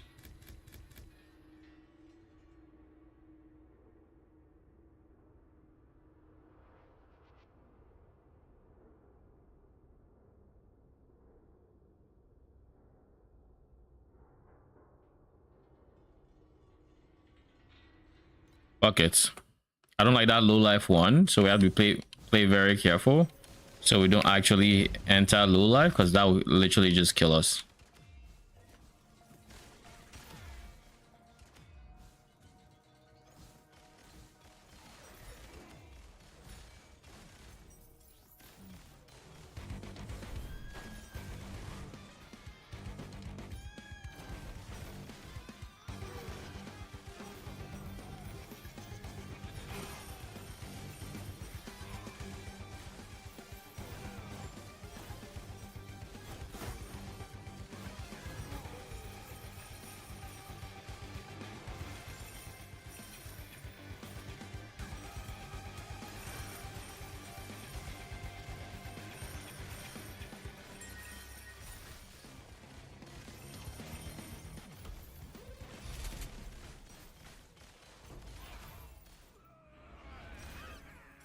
We still haven't dropped a single ember.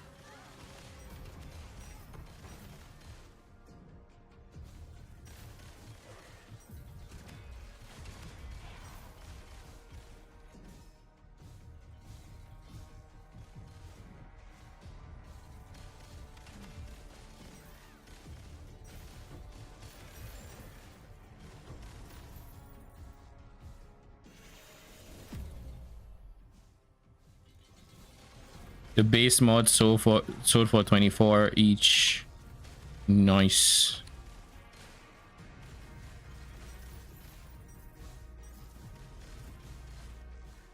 So not a single ultimate ember from this map.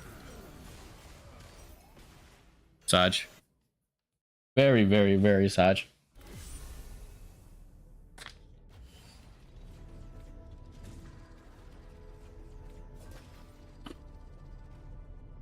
Ah, jeez.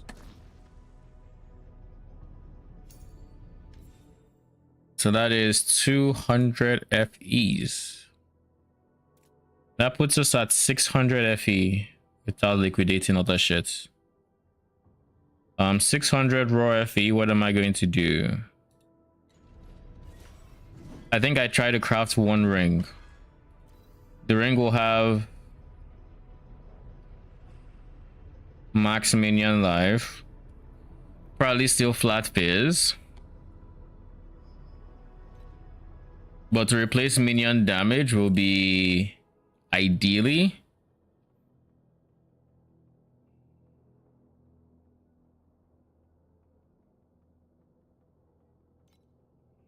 command is a suffix, so it would replace minion crits.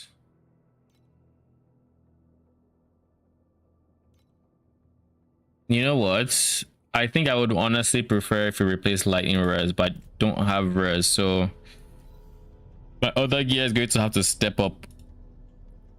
Lightning res is way overcapped, so I can actually just drop that and we still be fine. But like this guy would have to pull more weight, so the fire res needs to go up, which I don't exactly know why I haven't actually done that. So T2. It's as easy as that, just one click, literally. So so is this ring it's going to, what can I do for res? I guess if I get one ring that has command, I can probably drop this guy and go for a crafted rare belt. So can I find a ring that has pre-crafted?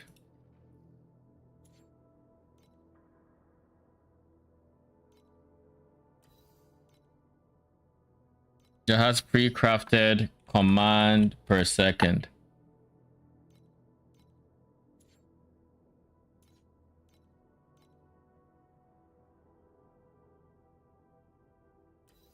Immune to trauma. 10 command per second.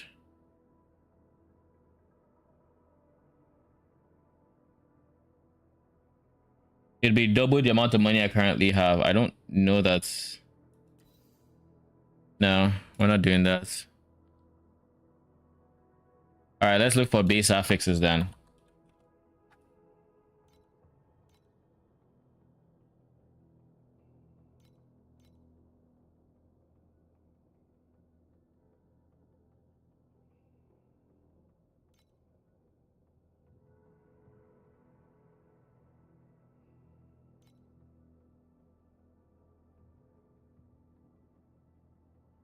For 3 command a second, I'd be getting 1200 base. God forbid. All right, let's not do that then. Honestly,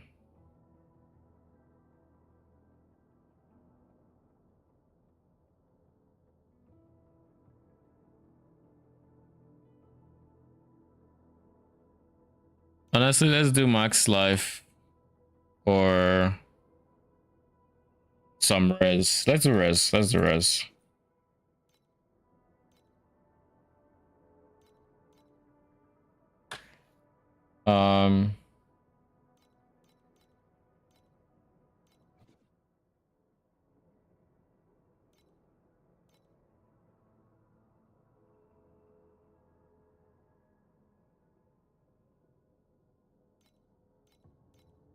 Ascend Spirit Ring, please.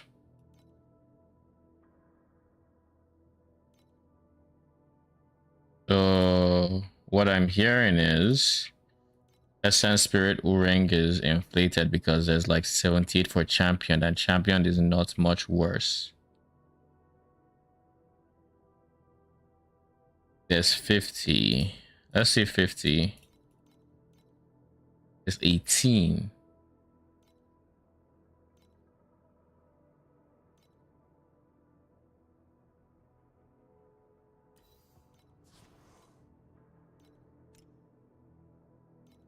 All right, so we have the first ring.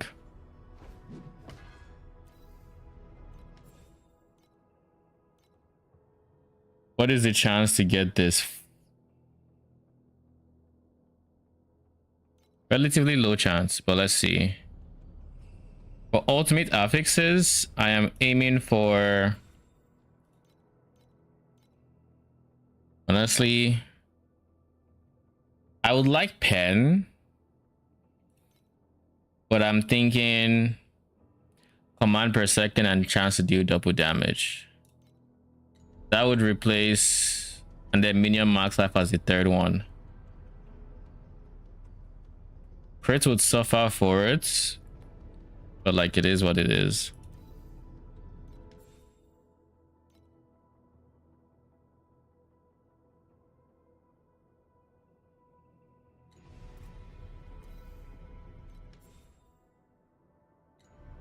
So let's go buy some ultimate ember, shall we?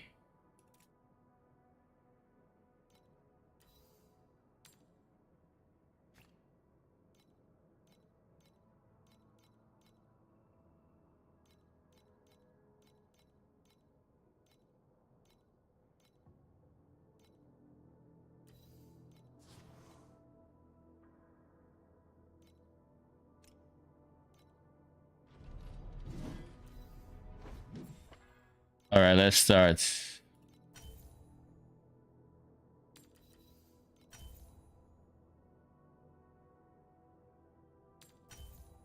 Brother in Christ, what?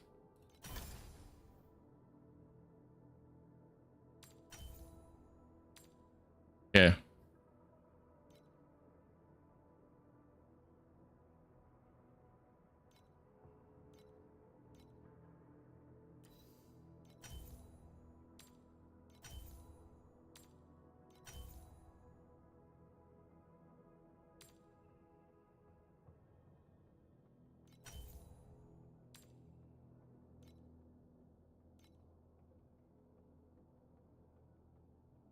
Mm.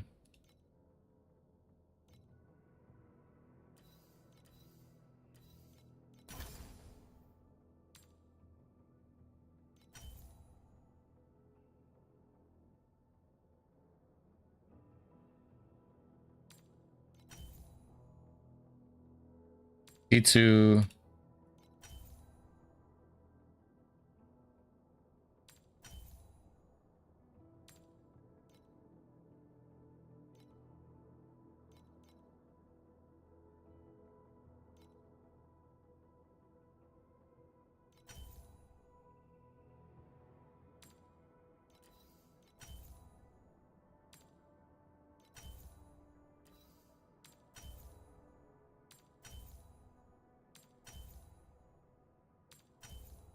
We are only replacing this with life.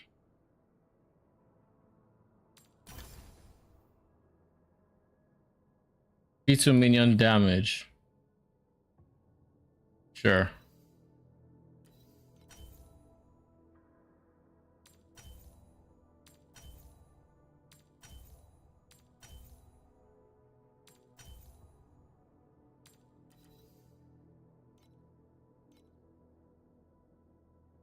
I'm gonna go for the next ultimate. Fuck it.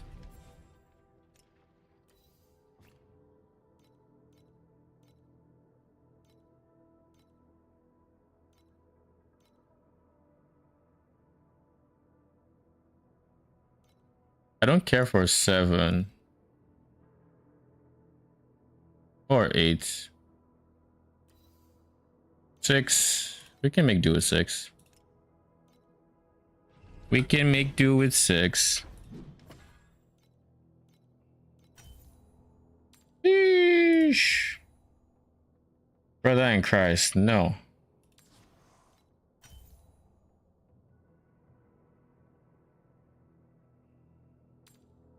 All right. This will do for now.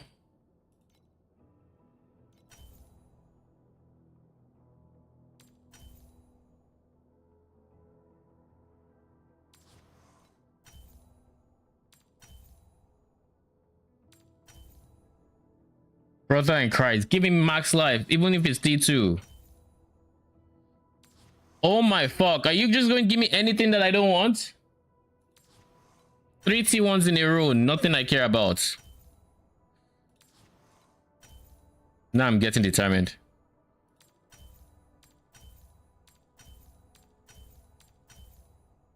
Whatever, fuck this.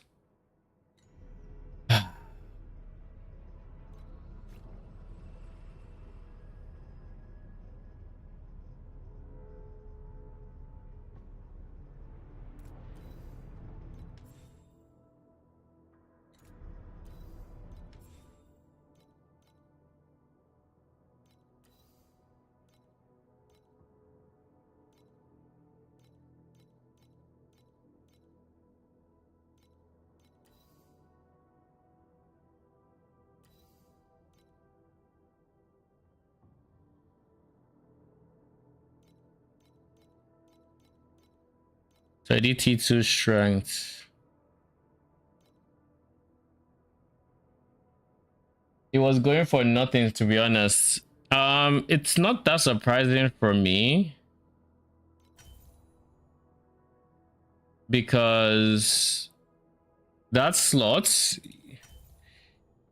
you would typically much rather have an attribute.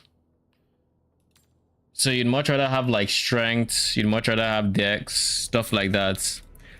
So it wasn't, I didn't expect it to go for too much, but I expected to go for like maybe 10, 20 FE. Like this is what you would go for, something like this, strength, and then minion stats.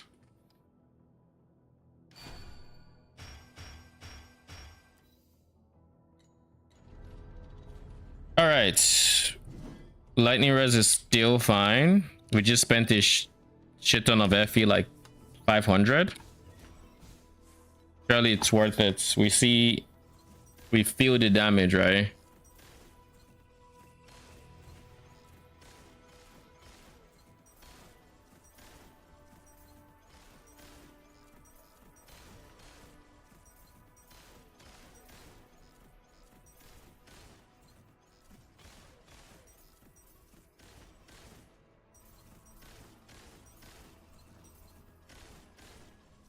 So what you're telling me is I lost damage.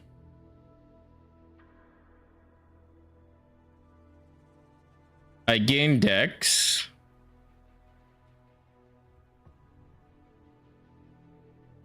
Gained dex, gained strength, lost flat phase, which is big. Lost minion crits rating, which is unideal. But I got command per second, which means I should be hitting higher commands. How is that just not a no-brainer damage increase?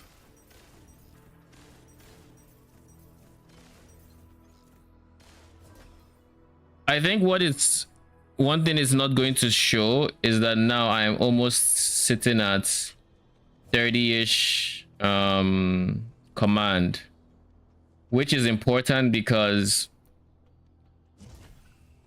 my minions have extra life when I have over 30 command, which is very important to have, or extra ES rather.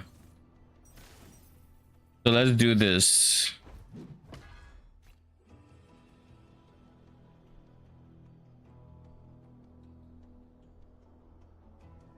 It would obviously be better on my right ring, but I can't spare the rest slots. Like, I don't know how I make up for it. It's not something I easily make up for, that's for sure. So we'll do this for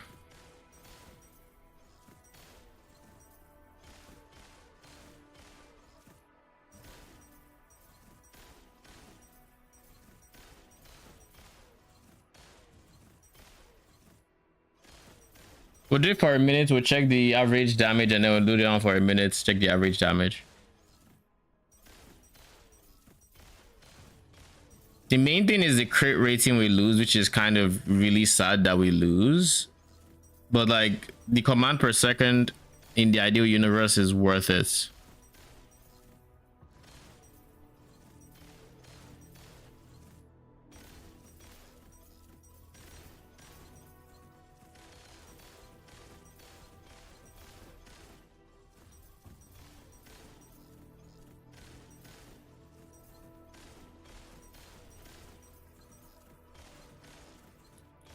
So we have 1.483.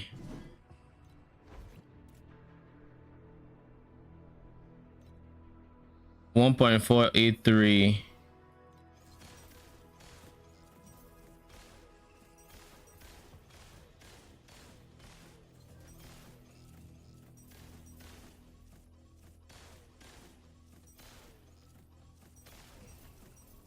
$1.483 is the time to beat. Or is the DPS to beat? So far, so good. But it's not 500 FE worth of an upgrade, that's for sure. Like if it's this close, it wasn't worth 500 FE.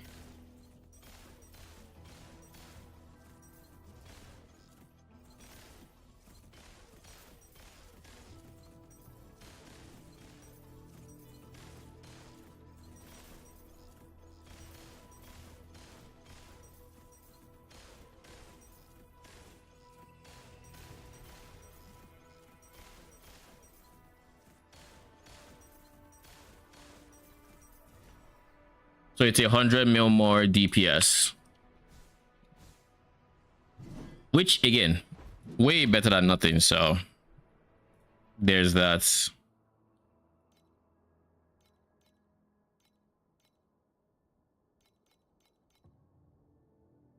Put it up for like 80 FE. It's full T2, so...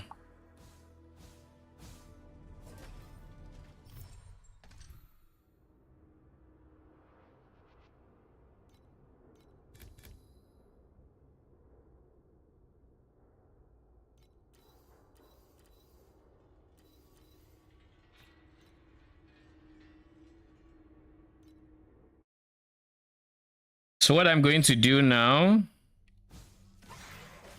is I'm going to get a second ring. I guess no. I'm going to get a belt, a rare belt that is going to be a T2 belt that has a decent implicit like redirect damage to minions or something. It's going to be decent, right? I'm going to do that. And what I'm going to do is it's going to have all my res, and then I'm going to replace the res from I get from my right ring and put damage stats. I think that's the play.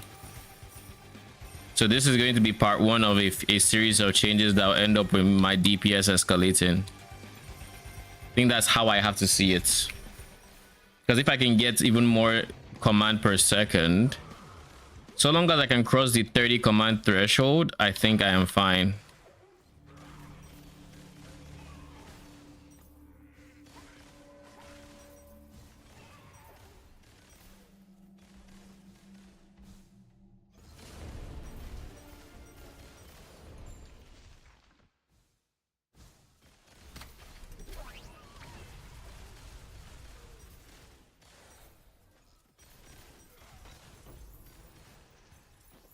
That was a big, ooh, 220 stacks, 44 FE. I'll take it.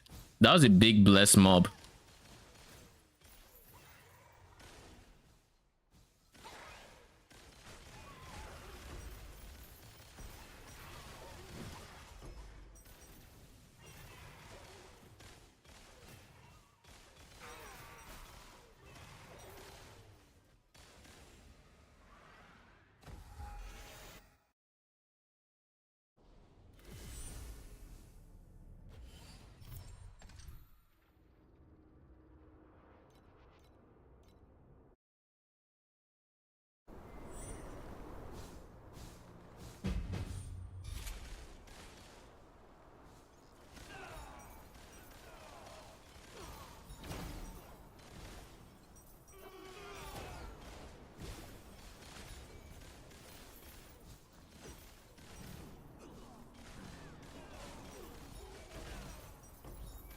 Ow. Let's level up. Like the precise gems cost a fraction of the cost that my rings cost, and they give me a much harder DPS spike. So like that's why I'm just like the rings were questionable at best. Very questionable indeed. You know what I'm almost inclined to say? I'm almost inclined to say screw command per second. Let me just get crit scaling or something, because realistically I have a node on the tree that is handling command when I'm around an elite, which is when I need the command the most, or the damage, right? I would like it so it was up at all times without the need for that, you know, without the need for that node. But I think at the end of the day, I think it's fine, and I just should go for more crits. That is what I am thinking. I think I just leave the command to it. Still get command here and there, but like leave it to that and go from there. I do think, how many maps do I have left? 26, and I have more compasses than that. So I'll buy like 2 more embers and we'll try to reroll it to something good.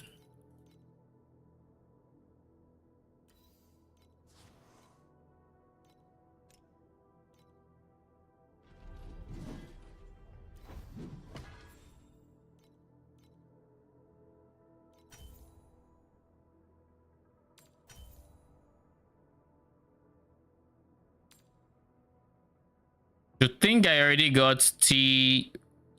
What was it? Was it T1 crits? No, it was crit damage. I kept getting T1 of. Which one is crit damage? I don't see crit damage.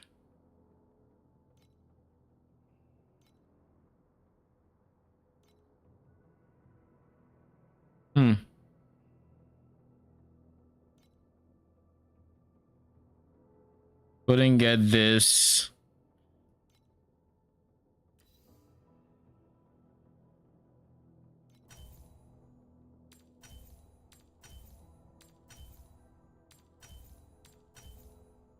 I officially have 0 FE. All right, let's go.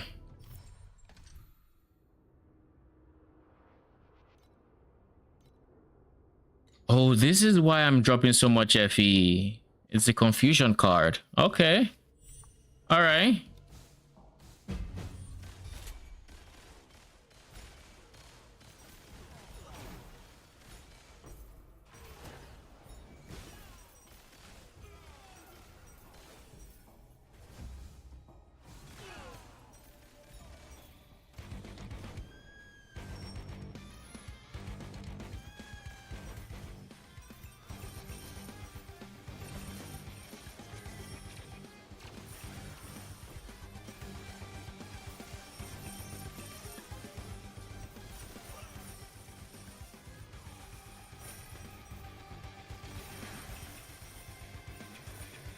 The save didn't drop shite.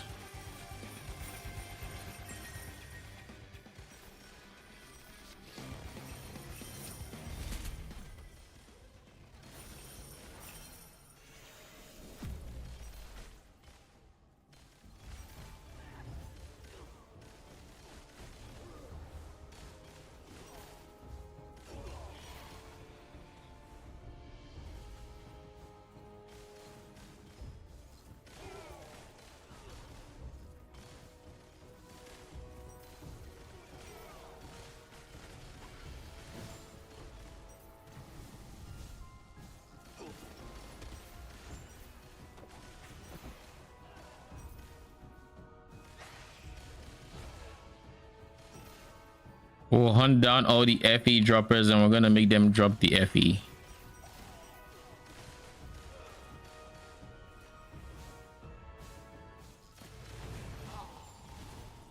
$20 stack. Let's go. All right, let's buy belts. I'm tired of using my current belts. What is it giving me? It's giving me command per second, which is okay. not bad, but like not great either.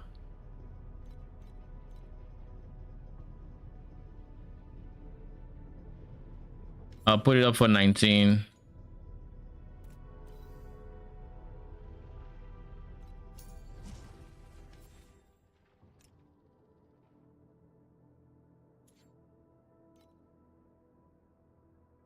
I would like max life 82, 85.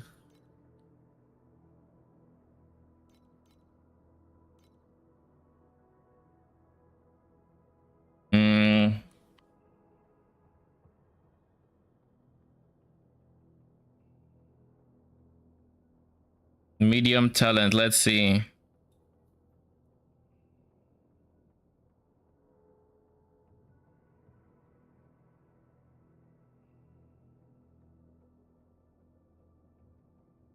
What am I looking for here?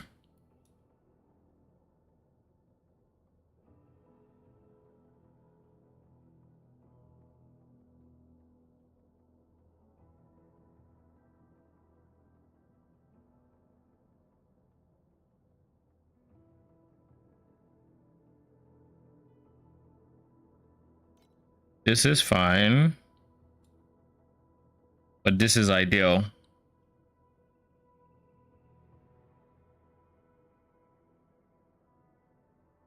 This is also an option.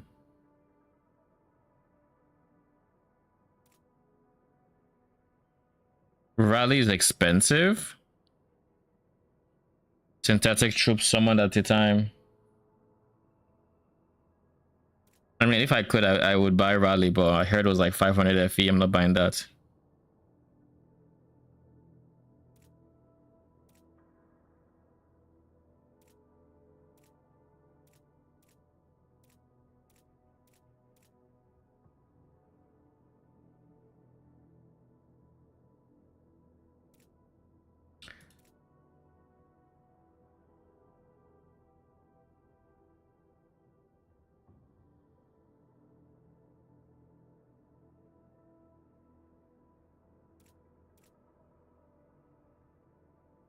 Additional physical damage, enemies. Wait, what? So you'd be giving enemies injury buffer. The fuck?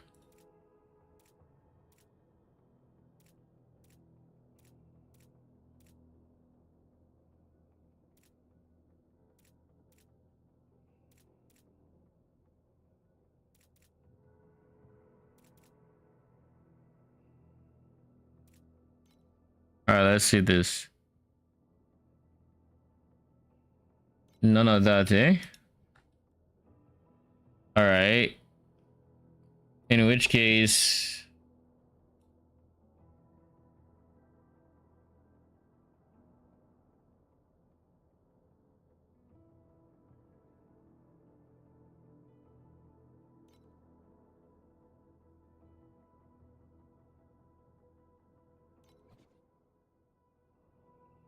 do I have to do this?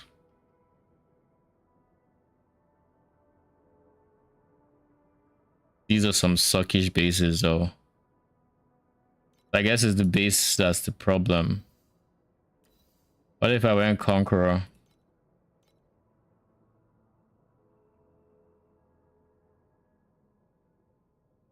Damage taken transfer to a random minion seems like the one I would want personally. So let's just buy that.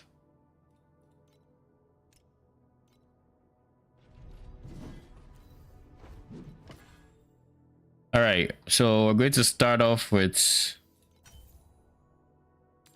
getting T2 lightning res apparently. But yeah, we're going to be going for T2. Isn't lightning res the one res like I really don't care about right now? T2 cold res.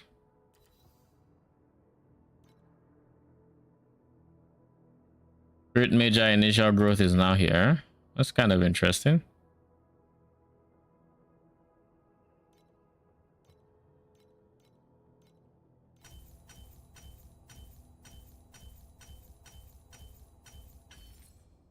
Okay, cool. Next up, we have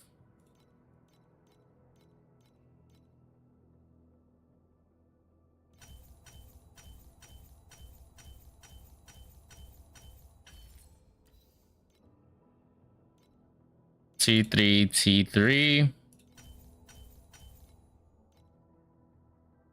Then the last one will be life.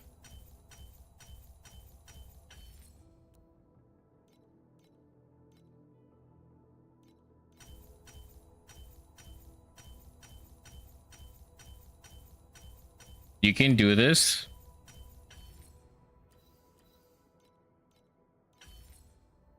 Beautiful. And then we need to see if we can get you to T2 without spending too much.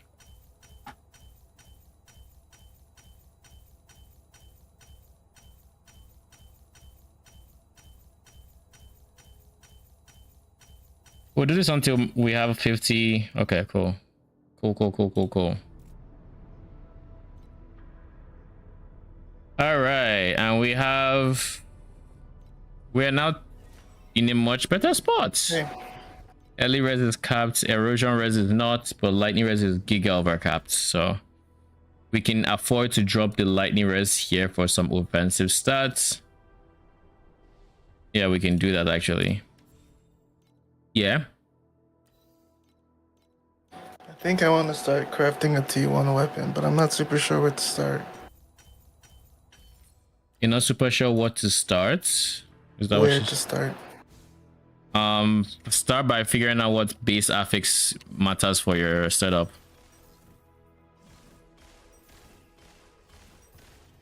Okay.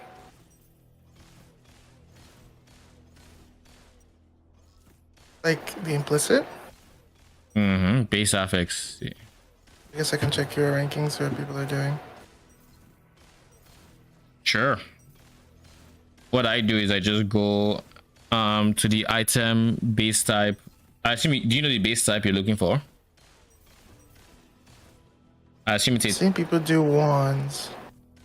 okay. Either double wands or wands and shields. Aren't two-handers just always better? Or am I missing something? They're not always better. If anything, one-handers tend to be better simply because of the fact that you can get two different additional damage multis versus the one big one you have on a two-hander. Because I'm seeing them go for stuff with additional spell damage, league mechanic implicit, sequence. Additional spell damage. Sequence implicit. Yeah, I mean, They don't have fancy implicits apart from that. two 10% multis is better than a 20% multi mathematically, so that is why typically dual wielding is better than two-handers in TLI, unless of course your damage depends on like the base damage of your weapon. Then two-handers then have more of a say, you know. But like for most things that is not the case, and because that is not the case, one-handers tend to be better than two-handers. I hope that makes sense. Instead of getting one, So do I would say you probably, yeah, you probably want to, if there are a number of them that are going for that, then you probably would just want to go for it as well, but figure out why they're going for it before you decide to go for it. I think it's because of the base crit rating on it is like the highest. There you go. 500.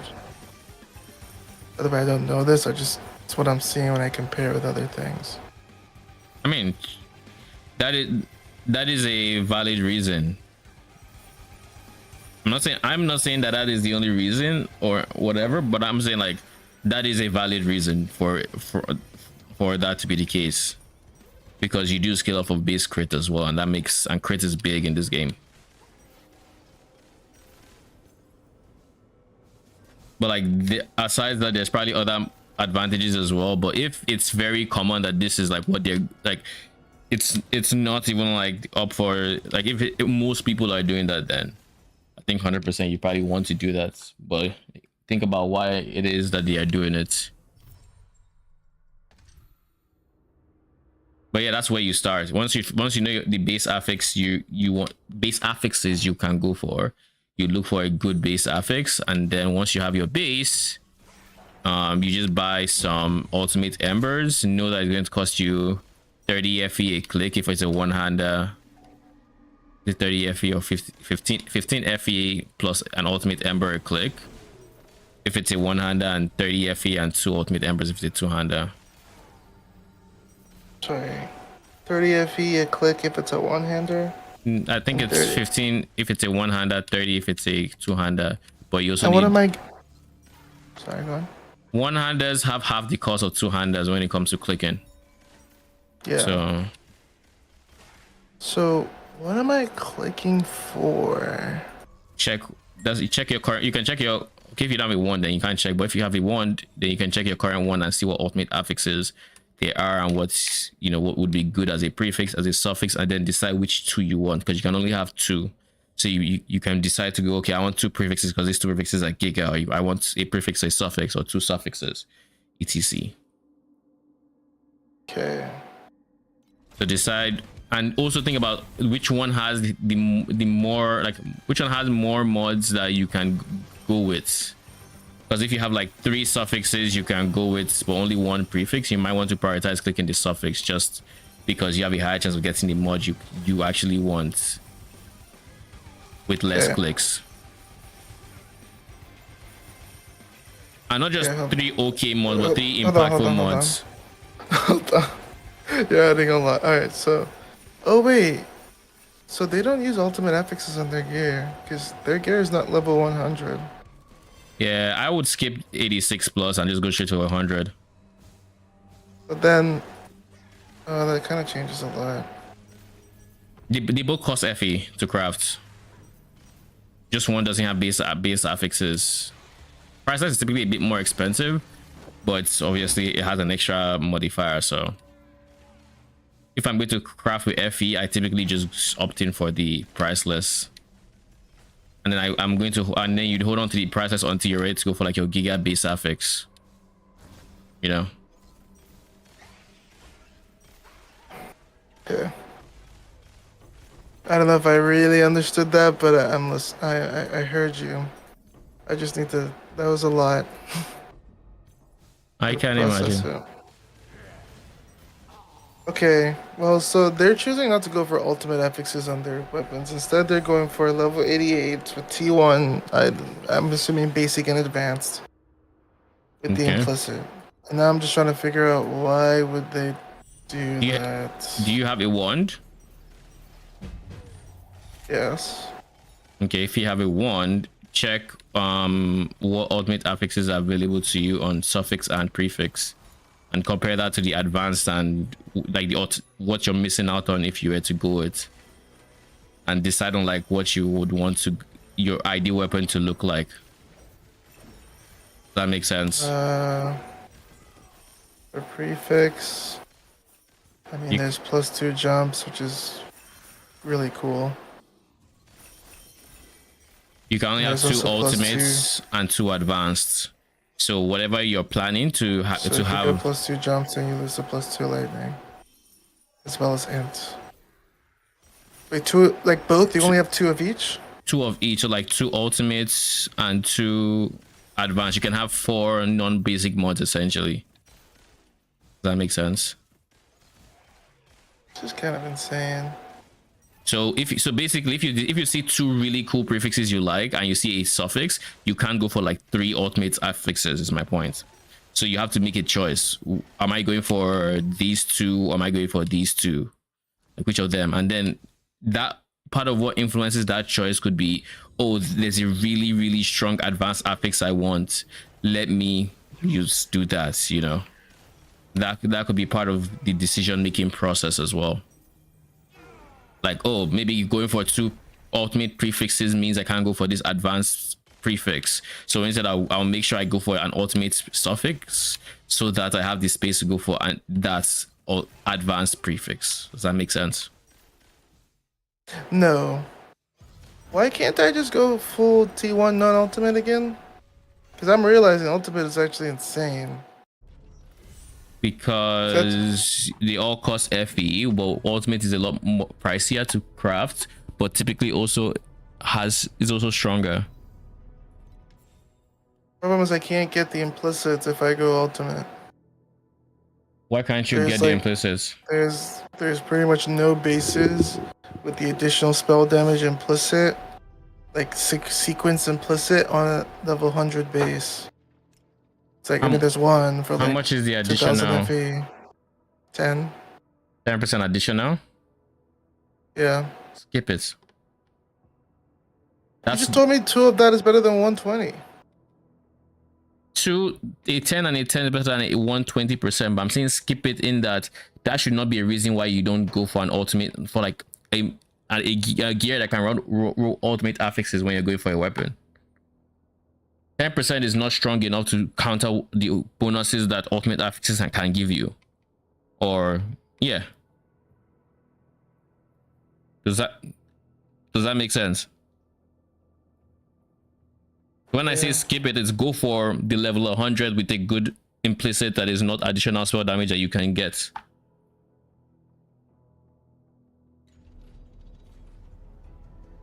I hope that makes sense.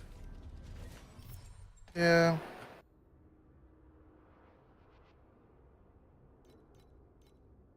Yeah, it does. Why'd you sound bummed? Have you bought it already? No, just at that point, I'm just not gonna be able to get a base. Why? Oh, the bases are like 600 min, 200 minimum, I think. For what? Priceless bases? For the priceless base? With what? Just period? Yeah. Like just gray bases. Like I'm going over them to see. Just kind of confusing. But my only filter is the base, item level 100. Not corroded, not reflected. And That is weird. this is just like the best one base anyone could ever use. I would say one thing that you should also check is that same one. Go for check the second best tier of base types.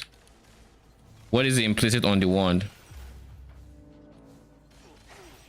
But if I check the second, What is the implicit on the wand? wait a sec. It's cold damage. Flats? Yeah, Yeah, check the second best.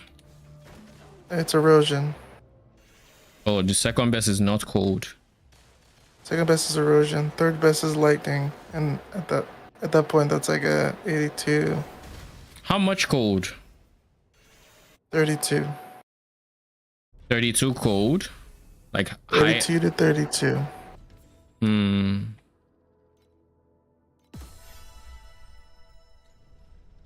Why is this base so pricey? I mean, you could decide to spend the 200 for it, or you could go for the erosion one and plan to upgrade later on. Flat code is obviously really good for you, but I'm thinking we just, yeah, it's 300 starting. so what are you thinking? Well, I'm trying to see if I can snipe a base. I don't actually know. This is kind of, I actually asked them in Discord why they picked that, and they didn't respond, and they're just typing other things. So, I don't know. Should I just follow their setup?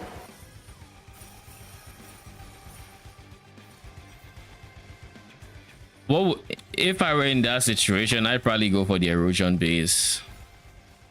Or I save up for the cold base and just craft it one time. Know that I'm spending a lot of money for this one, but when the one is ready, it's going to be giga. But the thing is, the one needs to have a second wand with it. So Yeah, you I know. assume that was crafting too, right? Yeah. So what I will The reason she say, went for double ones because people who go for shield with +1 sentry are trolling because obviously they don't get +1 sentry. But I guess I could technically, to start, since I haven't switched to that version yet, I could get a normal wand.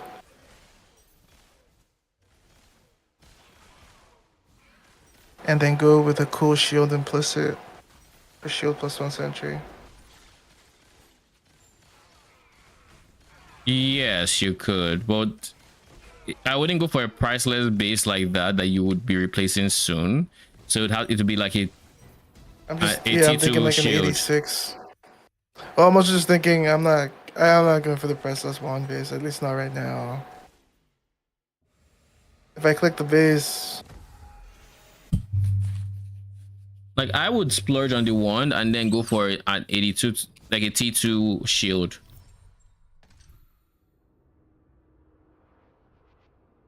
I think that's what I would end up doing if I were in that where's your situation. main priceless base? Obviously, I'm not even considering non-priceless right now. Like I wouldn't be considering non-priceless, just straight up. I'm hearing you. I just don't understand why, because everyone else on the hero ranking isn't considering. I'm assuming just because of the price. So I'm trying to figure out. Why. The question is how big are your ultimate affixes? Because like at that point, it sounds to me like your ultimate affixes aren't that great. If your ultimate affixes are insane, then it should even be up for debate which to go for. That's kind of what I'm thinking too. I asked her if she was aiming for a priceless wand in the future, and she said, okay, she said, getting a shield with +1 sentry doesn't increase the maximum number of sentries I can summon, so getting a shield with +1 and losing a pedigree talent for another +1 would unlock a skill slot. But then she doesn't have any active skill that gives her 2 times damage, so it's not worth. With priceless items, there's still a choice to make between Cane Wand and Wand, but she hasn't done the math yet. Okay.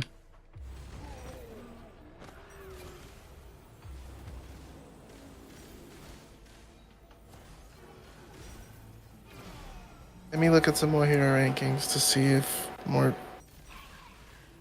people do.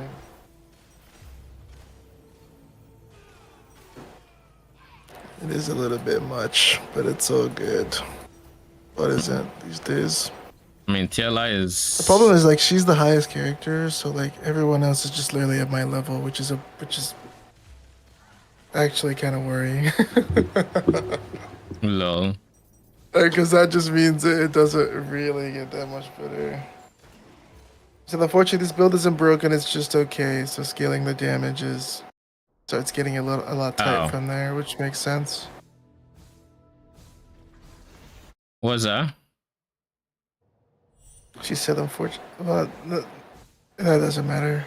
Okay, so oh, I'm actually top 10. Mm-hmm. I was very surprising to see myself there. Mm-hmm. I had the same reaction when I saw myself in the hero ranking. I'm like, I hope no one is following me, because like I'm kind of just figuring shit out, and if you're following me and I mean, good luck.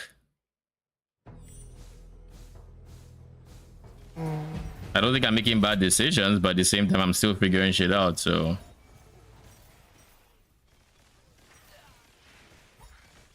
and I'm figuring shit out by trial and error.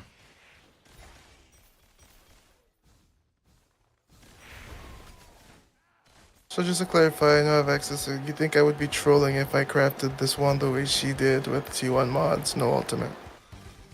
I just don't think there's a like if your ultimate mods are insane, I don't see why you would.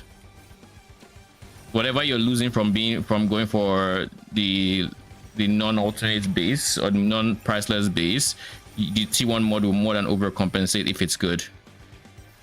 Like I'll give you an example. My current weapon gives armor pen as an ultimate mod. It gives hybrid fizz as an ultimate mod. It gives double damage chance. Like all these are like things that would insanely multiply my damage. I'm not going to go for 10 additional damage on a non-priceless to then, instead of getting that. Does that make sense? Like it doesn't make sense to go. It wouldn't make sense for me to go for the 86 plus when I could just go for the priceless. Try to squeeze in one ultimate mod, which would be a huge amount of damage. Maybe try to get a second one, not if there are two easy ones I can hit or whatever, and then just craft the rest. Like that's what I think anyway. So it all depends on what your ultimate mods look like and how good they are. If they're not good, then they're not good, and there's no point in doing that. But if they are, then you know, it's a no-brainer.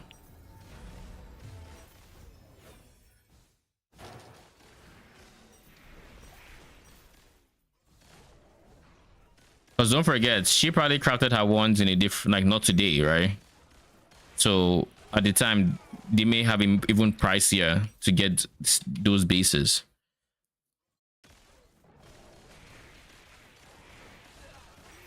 And then at that point, the cost was just not worth it versus what she would gain. Whereas now for you, I mean, 200 FE is charged for the base, but it's a you spend it now and then you have your one that you're not replacing that one for a long while. I'm kind of okay with that though. If it's, okay, if it's a good enough damage buff to get into like 3 to 4 billion, I feel like I'm okay with not replacing. Is it bad to not replace for a long time? No, like with my current weapon, I don't plan on replacing it for a long time. I'm not going to upgrade it for a while. Like it's done. Like I'm not touching it for a while. Like only thing I touch it for is if I want to go for T1 mods, but I'm a long way away from trying to get T1 mods. So what you did was but I mean, the thing is, I would need to buy 2 priceless ones. Let's imagine I could get them for 200, which I can't. So you don't have to. You don't have to. You can just get. You can get a priceless one and then an 86 one, and then get a priceless second one when you can afford it. You don't have to just get it at the same time before you transition. You can actually still do the 82 one and then get T2s, and then when you're ready to go for the second half of that upgrade, you go for it.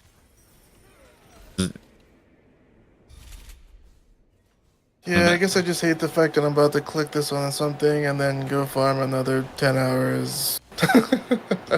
Hello.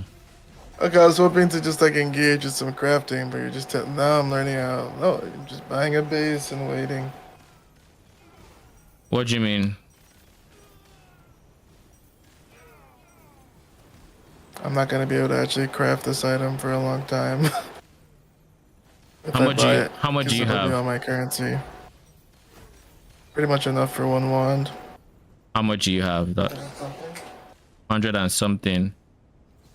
So you don't have enough to craft it. Which is the bummer part of it, yeah. Because like, if it was a cheap base, you would still be spending it more than that to craft it because it costs the ultimate mod.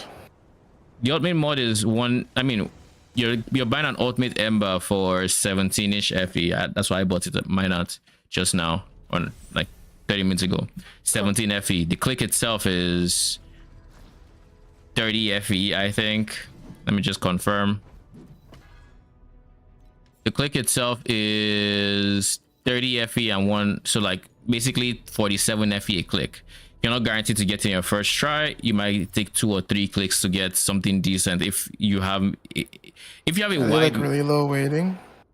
No, you're guaranteed to get an ultimate affix. It's just it's weighted with the other. So like if the higher weighted ones you don't care about, then you might have to click more. Okay, so genuinely asking, this is how progression works in this game. People don't go full T1, especially with the implicits that we have with this league, which is supposed to be some cold power. They just go from T2 to ultimate base. It depends on clarifying. It depends on how strong the new modifiers. Jump is really strong, and we have additional damage taken to frozen enemies, which is also strong. Like that one's kind of hard to get. I have it on slates, but we don't have it on like other mods, like on gear, unless it's like a special unique or something. So I understand that this is a thing is important, but I guess I'm just trying to. I'm looking to the future and I'm thinking what lets me get into 8-2 and farm more. You're thinking of 8-2s. I mean, comfortably farm 8s first and foremost. But secondly, I'm replying from the basis of 10% additional spell damage is not worth ultimate affixes in most cases. But like there could be a different one that's available that might be worth considering over an ultimate affix.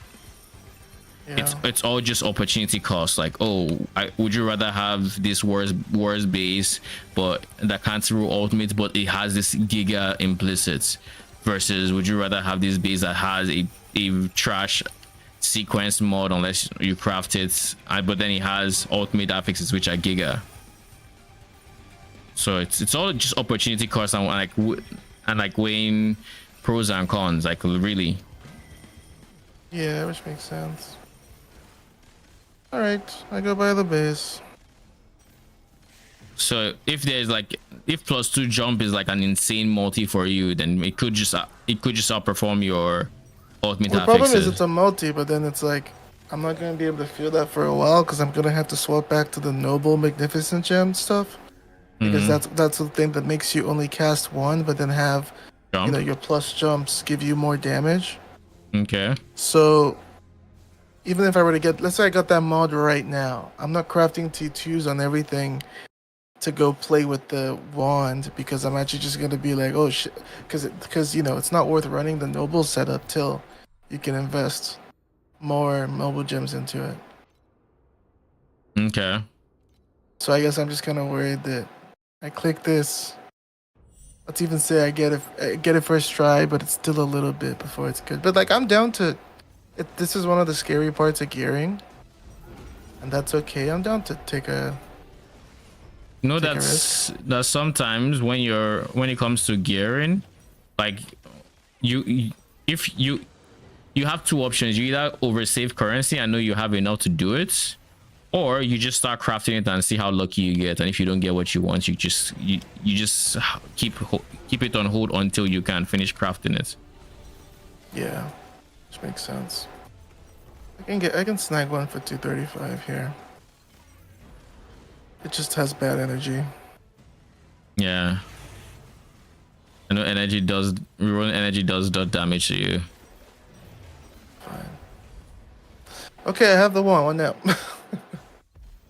Buy like Bye. 3 ultimate embers if you can afford it. 3 ultimate embers. Okay.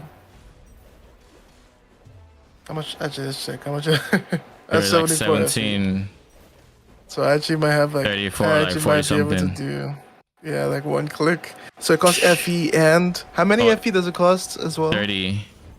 It costs 30 a click. Yep. So make With the sure ultimate? make sure the first click you're doing is one that has like ideally has multiple good options. Like if your suffixes have more good options, then start with start with the suffix, and if the prefix has more good options, start with the prefix. Does that make sense? Over. All right, so sounds good. Just give me. Let's do this. I'm okay with this. All right, cat. Fuck. I should have bought some beacons before I did this. Yeah, you should have.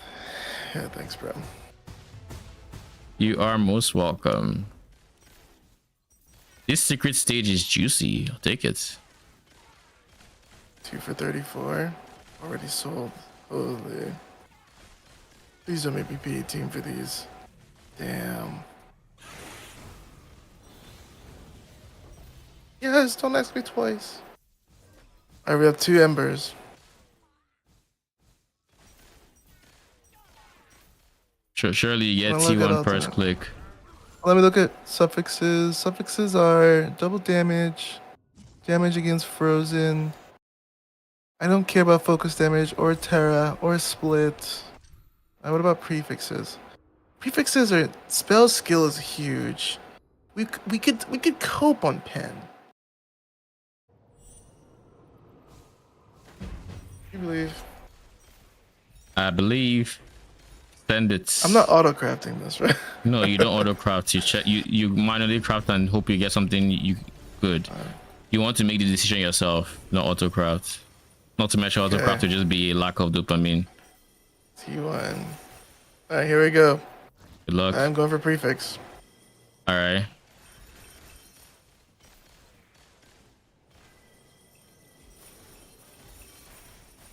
Sounds disparaged. I'm sorry, what? I said sounds There are disparaged. T2 versions of Silence. these mods? Yeah. You're not trying to go for T1. You're trying to go for just the presence of the mod. I got armor damage mitigation. You know, that's good regardless of LE or not, because armor actually reduces LE damage in this game. Or I should leave it instead of going twice. I bought 2. you could go twice. Like, you could see and then consider keeping it if it's absolutely trash, or you know. How much does this cost? A click? 40? 47. There we go. Good luck. +2 spell. Isn't that good? That is good.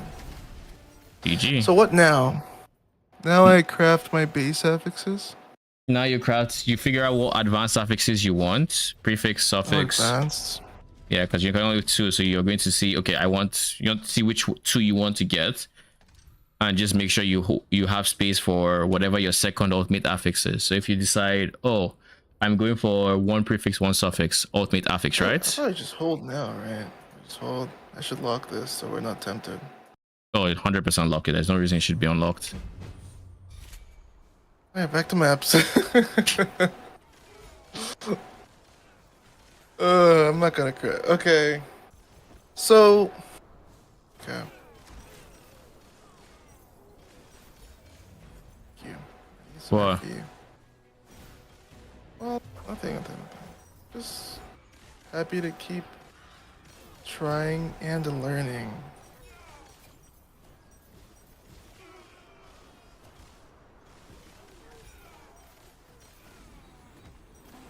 So, like, how is money making on the sandboard going? Because I'm still just trying to get high enough level dudes.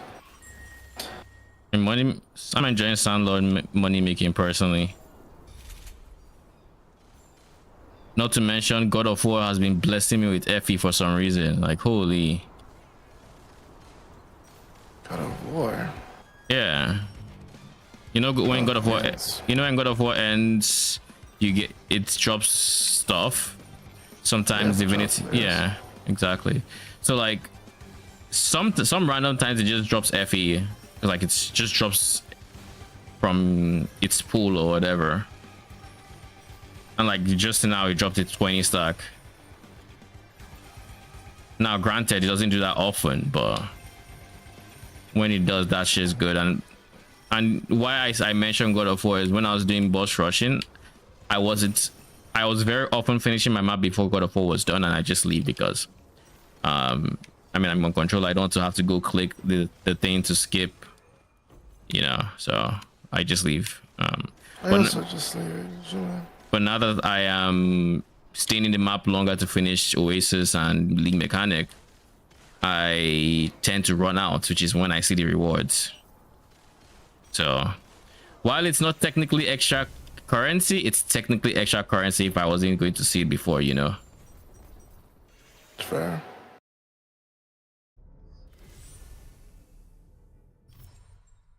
But yeah, the Sandlord dudes, as you're killing them, they drop currency, so I get a healthy amount of just raw FE from them. Like, it's actually obscene how much raw FE I get from them. Meanwhile, I'm still going to get. I haven't gotten it yet though. Will be getting like flame sand? Yeah. What is it? Are you using my tree? A mix of yours and pals, I think. Okay. Go do some snow paper for fun. Not a bad idea. Snow paper person. Oh my god, this line just keeps getting strong. Longer and longer. Do I have to do the tutorial run? Are we being for real? Oh shit! This is money. Max channel stack belts. How much is it? 20 something. And I just got it passively, going for, because I'm still upgrading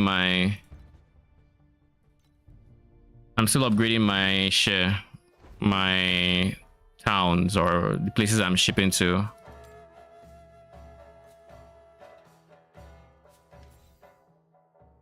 All right, going to put you at 30. Nothing else here is worth any amount of money, correct? I'll be honest, I'm tired of seeing gear that has P1 mods. Like, they don't sell.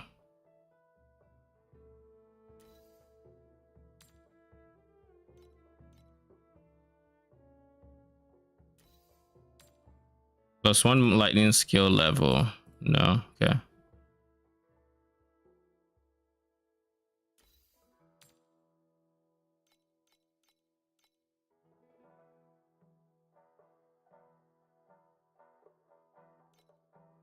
How could I have to do a tutorial level to start this encounter is insane to me. To start what? What encounter? Canvas. I have to do like a level 55 one. Oh. Level 7. I just leave.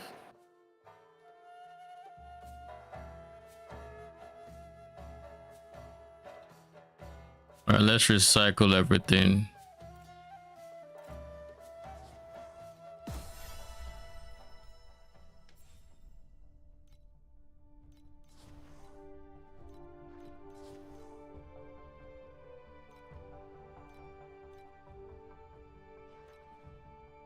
$22K of this.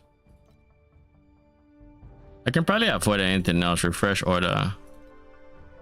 Brother in Christ, what do you mean? Refresh. Okay. Thank you.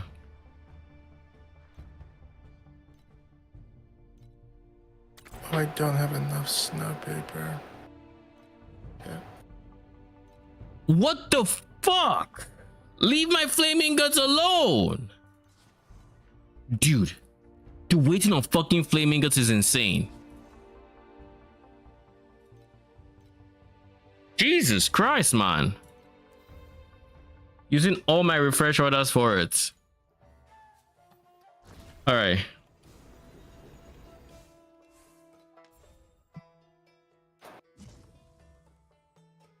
So let's go see. I mean, let's go try to put all these 6s to work. Where are the 5s that are left? Floating ingots, sure.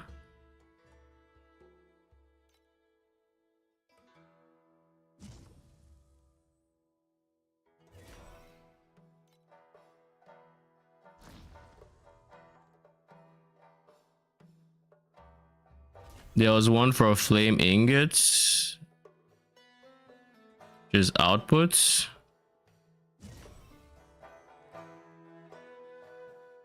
And then dark steel is all wage costs.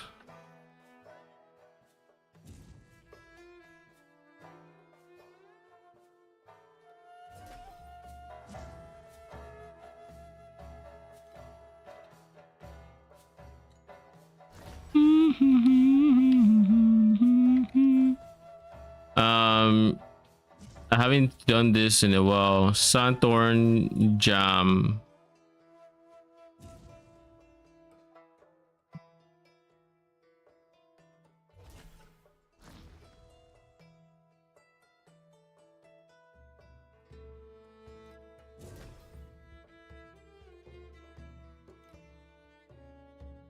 Additional outputs purified.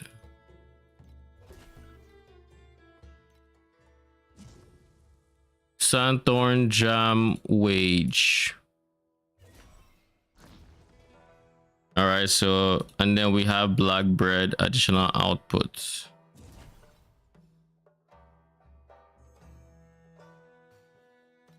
Do we have another black bread?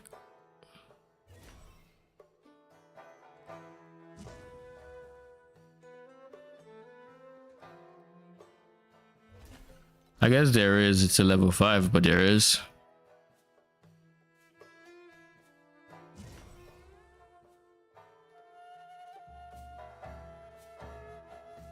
All right. I think with that,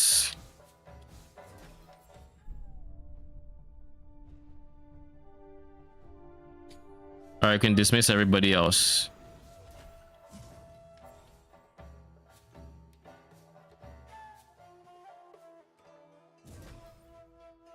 Can we be done mercenaries? All right, give me a quick second. I shall be back.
Okay, I am back.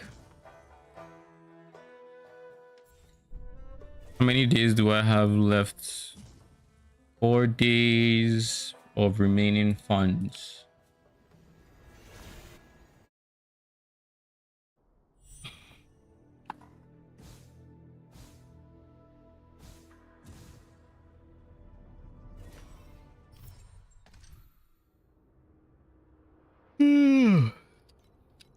It's going to be a while before I will feel comfortable enough with the gold to send pirates or whatever. Firstly, I'll actually need good pirates.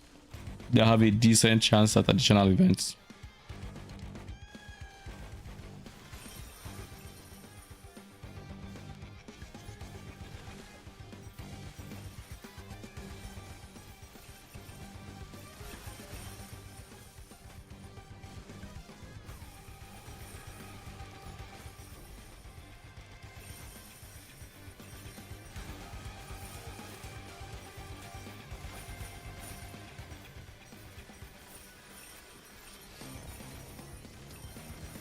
The link mechanic by itself charges God of War to like level 9, which is funny because before this league mechanic was really a thing, there would be times like I would go God of War and I would even hit 9 period, like through naturally clearing the map, at least last league.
One thing I also need to do, to be honest, is I might want to splurge on getting this guy to level 5. Or not level 5, level 3 rather. Because this would be a lot of extra damage with my current setup with force field. So that's kind of something else I'm also considering doing.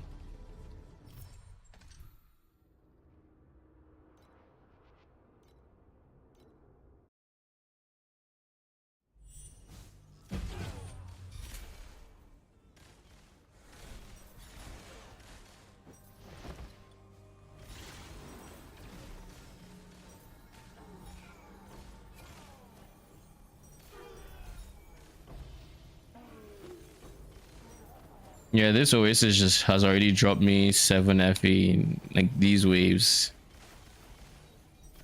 Like, I feel like they have a pretty high chance to drop FE. Like, unlike the season mechanic, these guys actually have either they have no less modifier or they have a more modifier, but I doubt they would have a more. Maybe they do just because there are so few of them. Who knows? But I'm going to do a Gigag Sandlord tree, and I just need the points for the 8-2s in there, and I should be fine. Once I get to like 10ish, I think I'm trying to get to like 10ish mil. 10ish bill rather, before I try. Maybe 5 before I try 8-2s, because when I tried that 1 and it wasn't doing much, but 5x that damage should be relatively comfy, I think.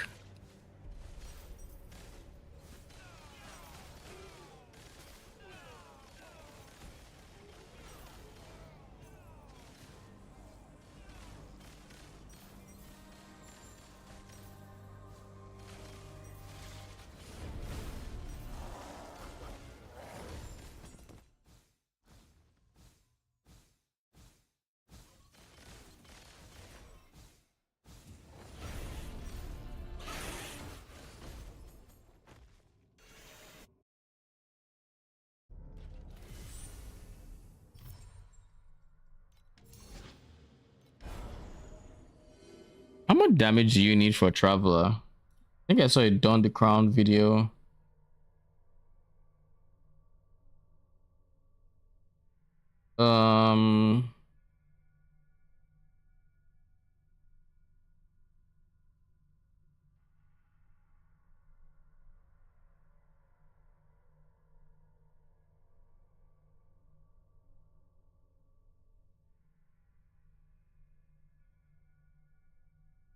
He had a video. Ember Pet Strat.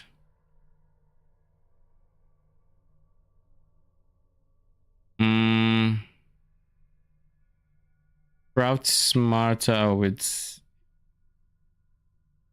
crafting spreadsheets. I guess I have to look at. I would look at that. Well, it wasn't. It was coffee beans. It wasn't Don the Crown. Yeah, it's this. How's it going, guys? Coffee here. Today I wanted to go over the build that I used for T8 Traveler. I know this is kind of a big milestone for a lot of people, so I wanted to go over what I think for T8 it's like how much GPS. And yeah, let's kind of go over that itself. So first things first, this is the mapping kind of build that I use. If you watched my previous video, you can see I have this. I'm really fast. This is Iris 2, I think. Really enjoyed this. It's quite nice. It's really good, but if you look at the damage that I'm actually mapping with, it's not actually that crazy. I think it's maybe around 5, 6, maybe 7 billion, something like that. More than enough for the stuff that I'm doing on T8, so it's fine.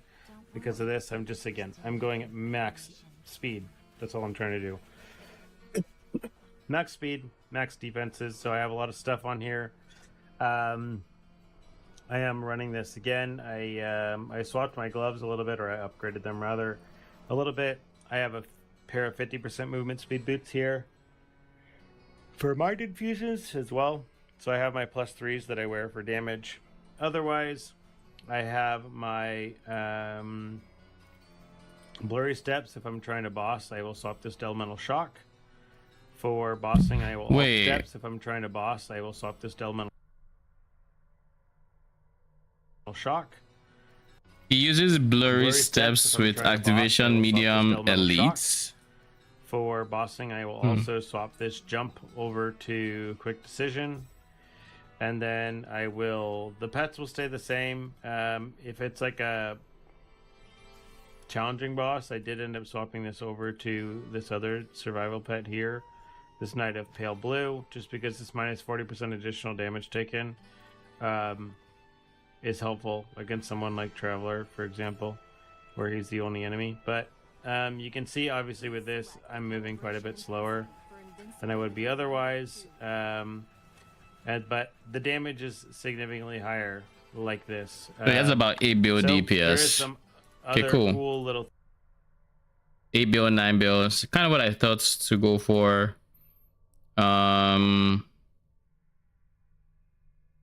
me just see what this is.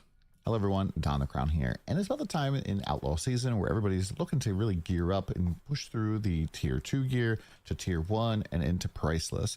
And I always get a lot of questions because people always want to kind of like skip ahead to get like perfect gear, and unfortunately you kind of want to like take your time. However, with the prices as things are, I kind of want to like really highlight and show why this kind of like works this way. And so in order to do that, I made a little spreadsheet for you guys. Now note that this is a Google Sheet. If you want to make any edits here, you want to go be logged into Google, then go click File, and then make a copy. The sheet will not be able to be edited unless you make your very own copy. So please do that. Now, pretty much the way that the sheet works is the top section up here is the only part you're going to need to worry about editing. Everything else is calculated down below here. And the very first number here is the desired confidence that you want to have in terms of like how likely will it be that you will eventually succeed. I typically like to leave this at 50-50, so it's like a 50-50 average type of chance. You could lower this down if you are really lucky, or you're like want to see how much it would be if you're lucky, or you can put it like if you're rather unlucky, how much more it would be. The higher the number. The higher the number, the less likely you are. The lower the number, the more lucky you are. Now, these next fields here are all the prices on the market for these different materials. You can just go and look them up by doing a price check and just fill them all in here. And then you want to toggle this to true if you are crafting a two-handed weapon, as all of the prices for everything will be doubled. And so right off the bat here, we can see that if we're going to craft a non-priceless tier 2 item, that the average attempts at 50% is going to be about 20 swings per thing. And the average non-priceless T2 about 6 total FE, whereas the advanced affix is only going to cost us about 3.4. So the total cost of a full 6 of 6 items, so 2 advanced, 4 basics, is going to be about 30 FE. And so this is really a big first stepping stone for gear. You really want to get those tier 2 pieces of gear because they are very powerful for the cost. Because if we go look at non-priceless tier 1s, we can see that the price for the pretty much just one step up is about 10 plus times more expensive, as expected. Is pretty wild. It is worth it. Like the stats do go up quite a bit, but if you are trying to skip tier 2s and go directly to tier 1s, the price tag is going to be pretty rough. It's going to be a lot harder for you to earn those flame elementiums and those embers in order to craft your way up there. So this is why I always recommend it, that you're going to craft tier 2 gear first. Now, the next step is going and getting priceless gear, and priceless gear is a little bit different in that this is on standard, by the way, so I have a whole bunch more currency. It is always item level 100, and it always comes with an implicit, kind of like how the Outlaw sequence thing works, although you can have both of them together now. And the priceless gear is quite a bit more expensive to craft, and the odds of you hitting a tier 1 are a lot lower. So here, for example, on this tier 1 gear, the chance for me to hit a tier 1 basic is 3.33. The chance for an advanced is 3.33. And so if I go to a priceless piece of gear, the chance for me to hit a tier 1 is now 1%. And then same here, 1%. but you get the ability to put ultimate affixes on here, and the chances are actually pretty nice, unless you have a mod here that only has one tier, then it would just be 5%. That is good to know. But you have a pretty decent chance, like 18% chance. I didn't realize that it's a higher chance for T1 on less than priceless. Good to know. To get tier 2 or above here, which is pretty good. And most of the ultimate affixes are going to be pretty sizable multipliers to your power, so it can be pretty good. So if we look here at the priceless cost here, to hit tier 2s or hit the tier 1s basically on the whole thing, it's about 2,000 FE with current market prices, which is like maybe a little bit more than 4 times the amount for tier 1. So still very expensive, but not super duper crazy, especially considering that you are going to get 2 major multipliers on your weapon, plus whatever the implicit is, which is typically another multiplier if you're buying good bases, which is pretty good. Now, this is kind of a... All right. Kind of talking about stuff we already know. So let's continue.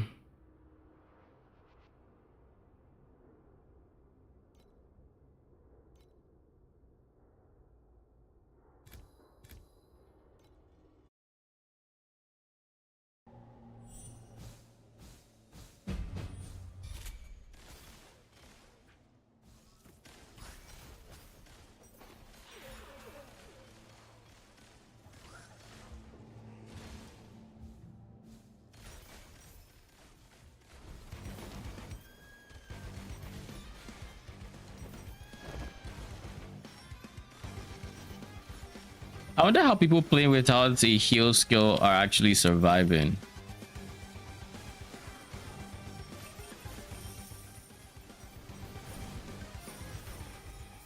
Oh shit, man exploded into FE.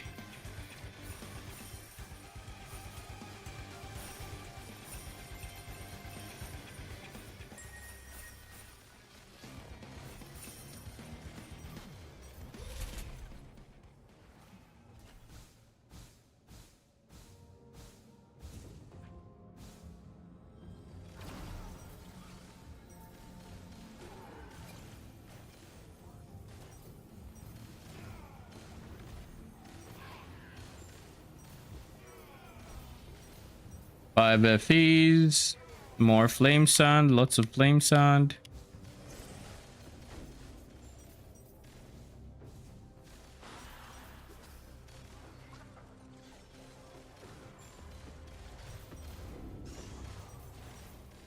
I wonder if I should just go ES, like hybrid ES bases with, while keeping my life on reserved, or if I should go armor. I'm inclined to go armor, but like I don't know what I want to do yet.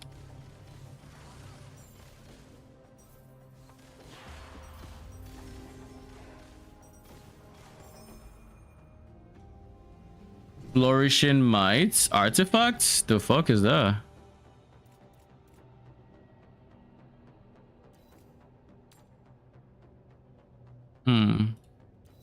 All right, let's holy shit, this guy's doubled in price.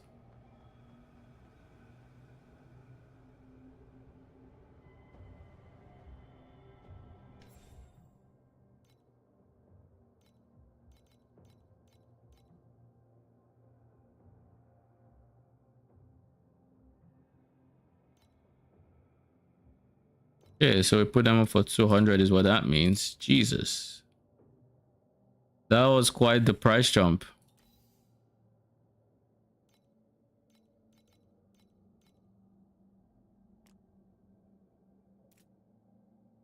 We are at 181 FEs.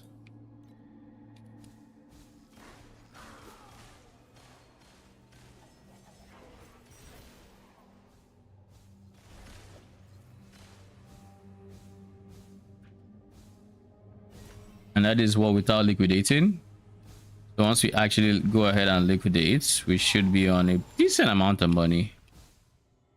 A good chunk of change, if you will.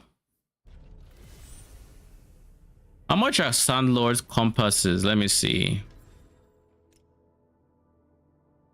If they are cheap enough, I might consider removing all the Sandlord Oh, they're not cheap. Never mind. Fuck that. I didn't think they would be, because once you put Sandlord in your maps, regular mobs can drop gold. And like if you just don't care to spec the mechanic, you can literally just put the compass in and you can still develop your town just fine. So it's a pretty powerful blue compass, to be honest. So I thought it'd be like 2 FE, but 3, I'm not buying it for 3. It's not happening.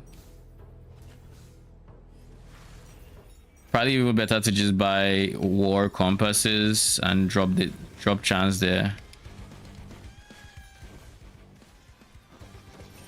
Brother and Krat, what is blocking me?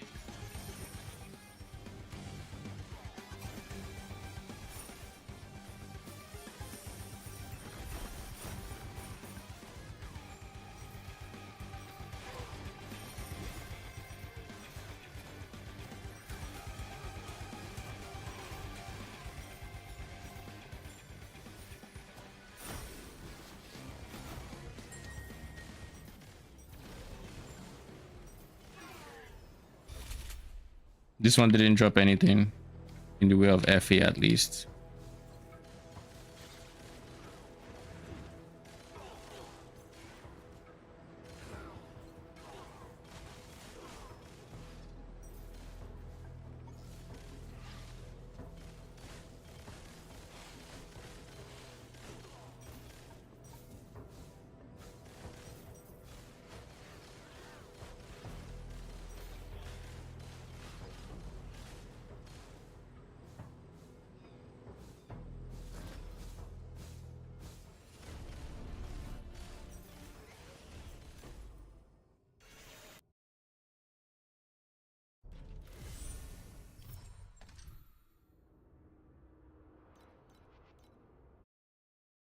$12 Netherrealm Resonance. Oh, I have a full stack of them then.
I'm relatively close to 4 stars.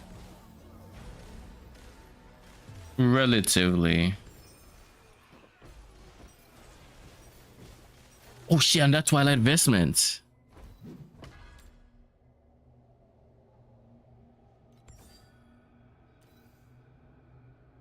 Oh crud. The bad roll.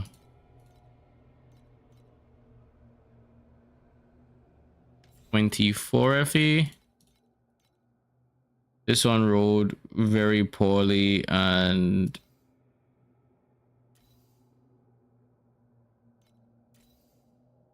yeah, this one was very poor roll. That's why it's much cheaper than the first one I saw, which was like 100 and something.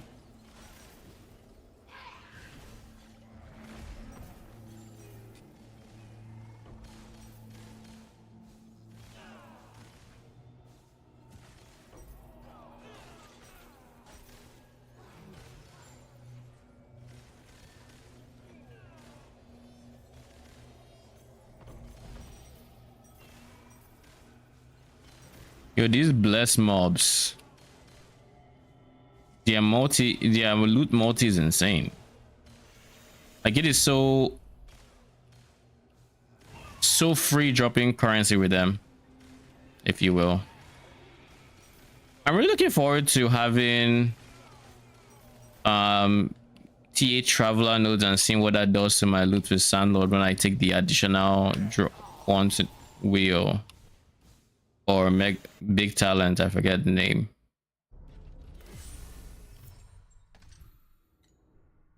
All right, let's do T81 steel forges because that's the comfy one to do.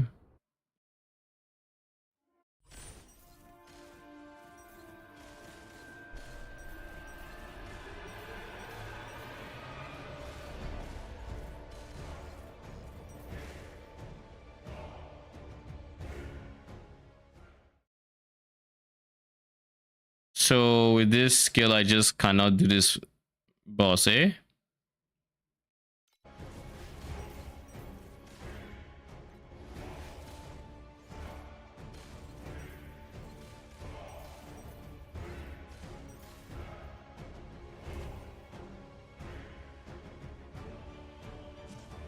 Yeah, I'm fucked.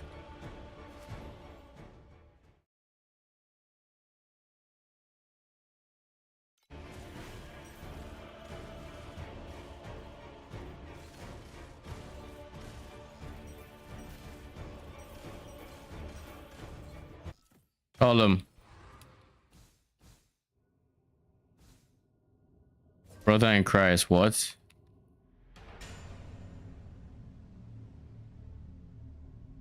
Am I a joke to you? Whatever.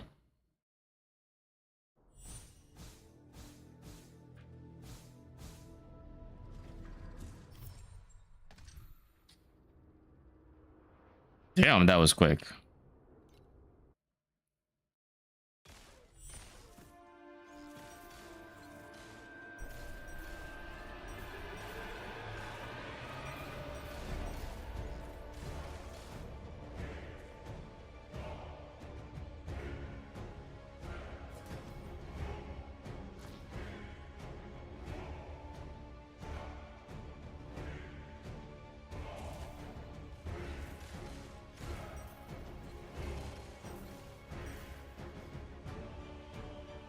I'm fucked. Yeah, without base blink, we just can't do this phase, is what I'm hearing.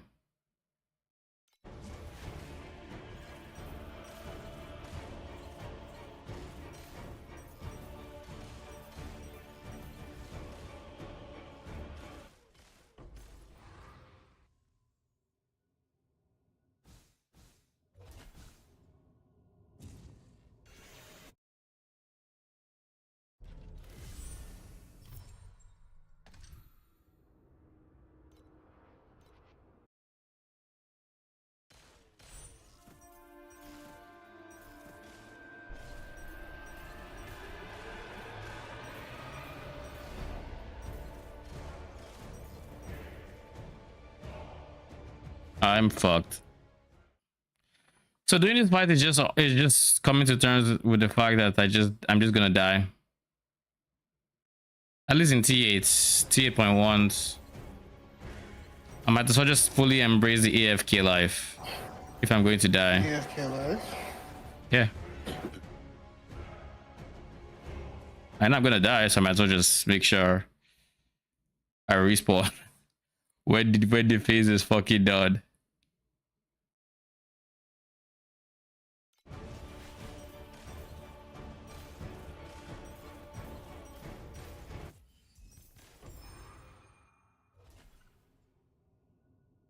Am I gonna die again?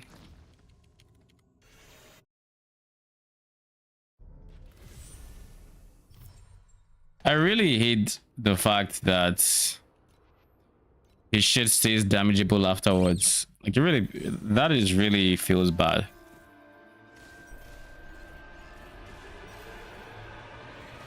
Yeah, just the AFK. This will kill me. Probably won't kill me now, but I mean, being alive now doesn't change anything because like the next fight I'll just die. So embrace the zero XP life.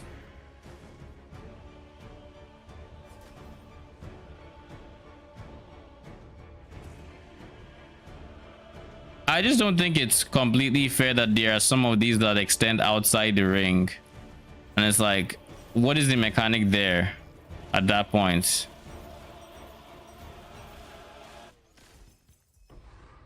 If it was like, oh, you're meant to avoid the like the tip and there was no line that was going to kill you, then sure, I can see that. But in this case, the line touches you, you're fucked. The head touches you, you're fucked. Either way, you're fucked. So embrace the death, AFK him.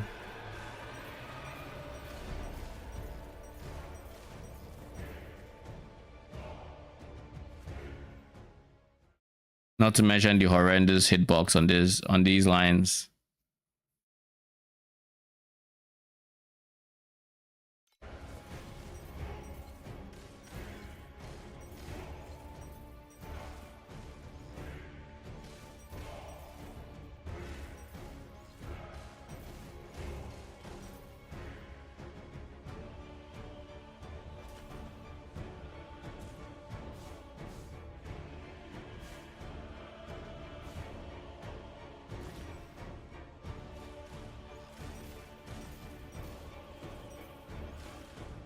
All, thank you.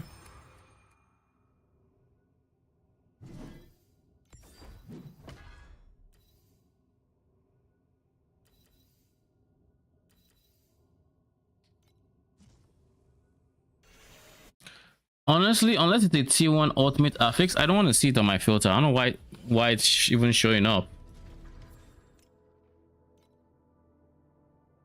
So let's go to the drop filter.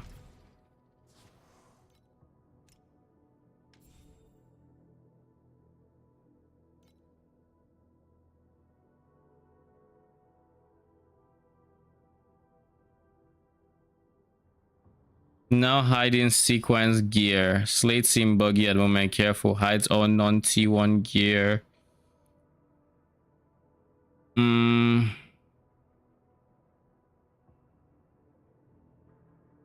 TM7 plus.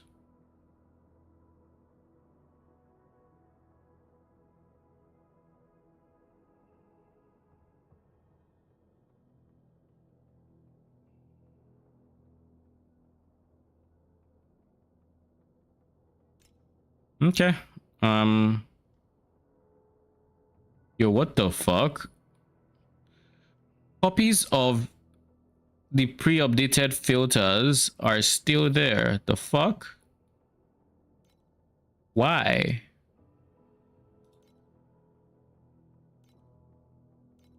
All the early game ones gone.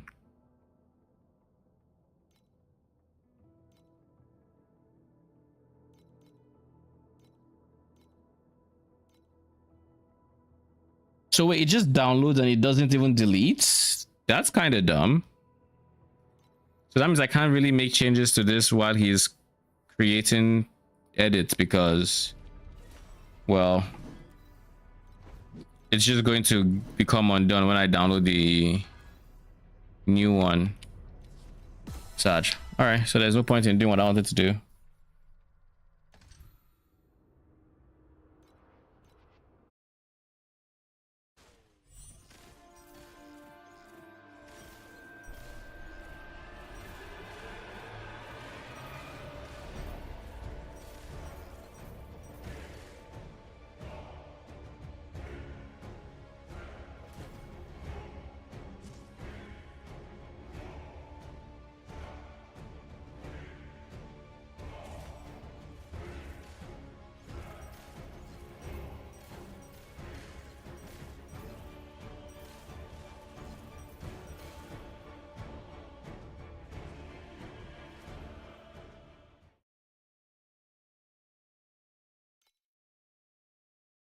So the lasers do a fuck ton of physical damage. And then I take some of it as elemental.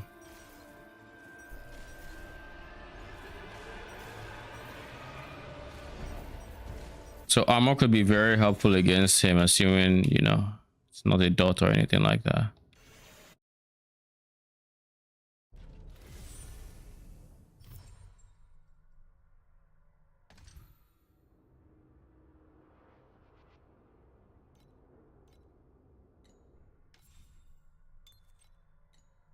All right.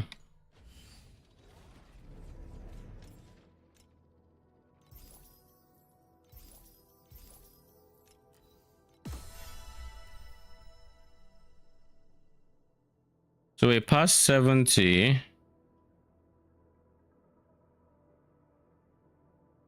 What are torch emblems? The fuck?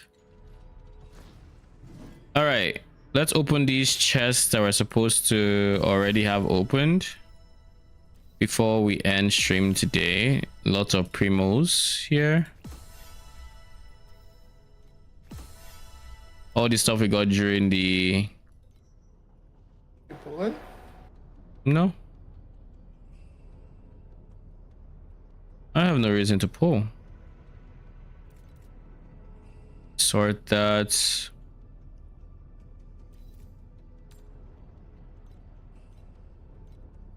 Like the only pack spirits I kind of want now is like Oasis. I heard the Oasis one is really bad unless it's over 6 though. Really? Yeah. I mean, either way, I can't force it, so kind of whatever.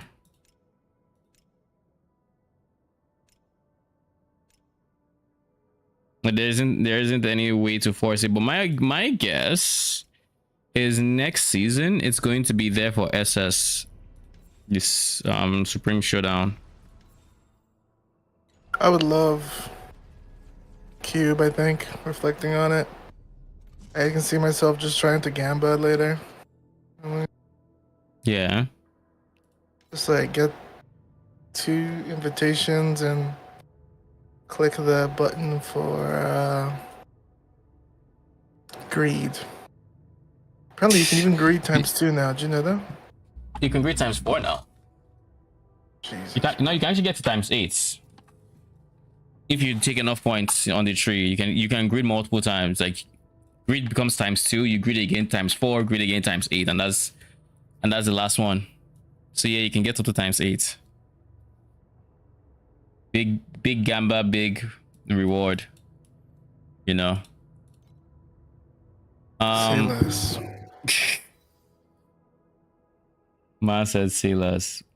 So legendary drop pack spirit. This is Rose.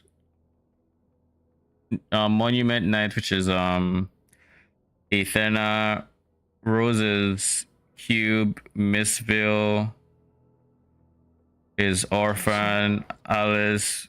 Rainbow Paint Owl, and Gestress. Gestress, I assume, is the Arcana. So an Arcana was 2 seasons ago.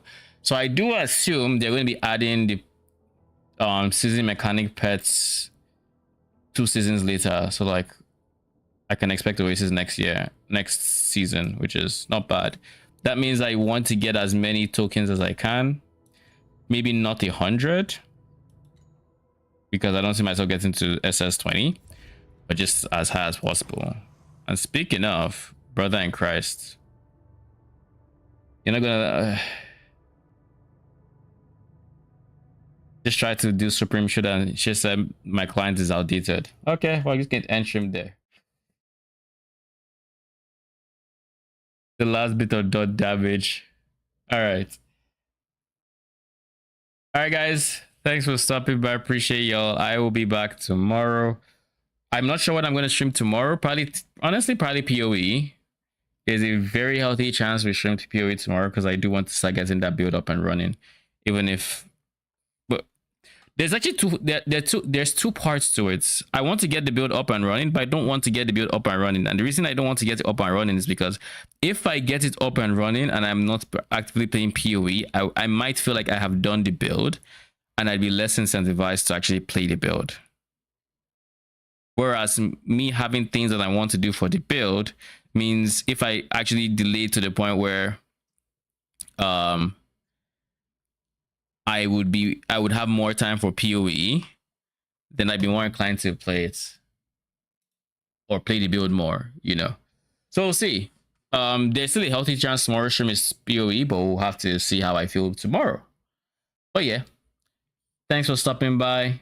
We'll be back tomorrow, same time. Till then.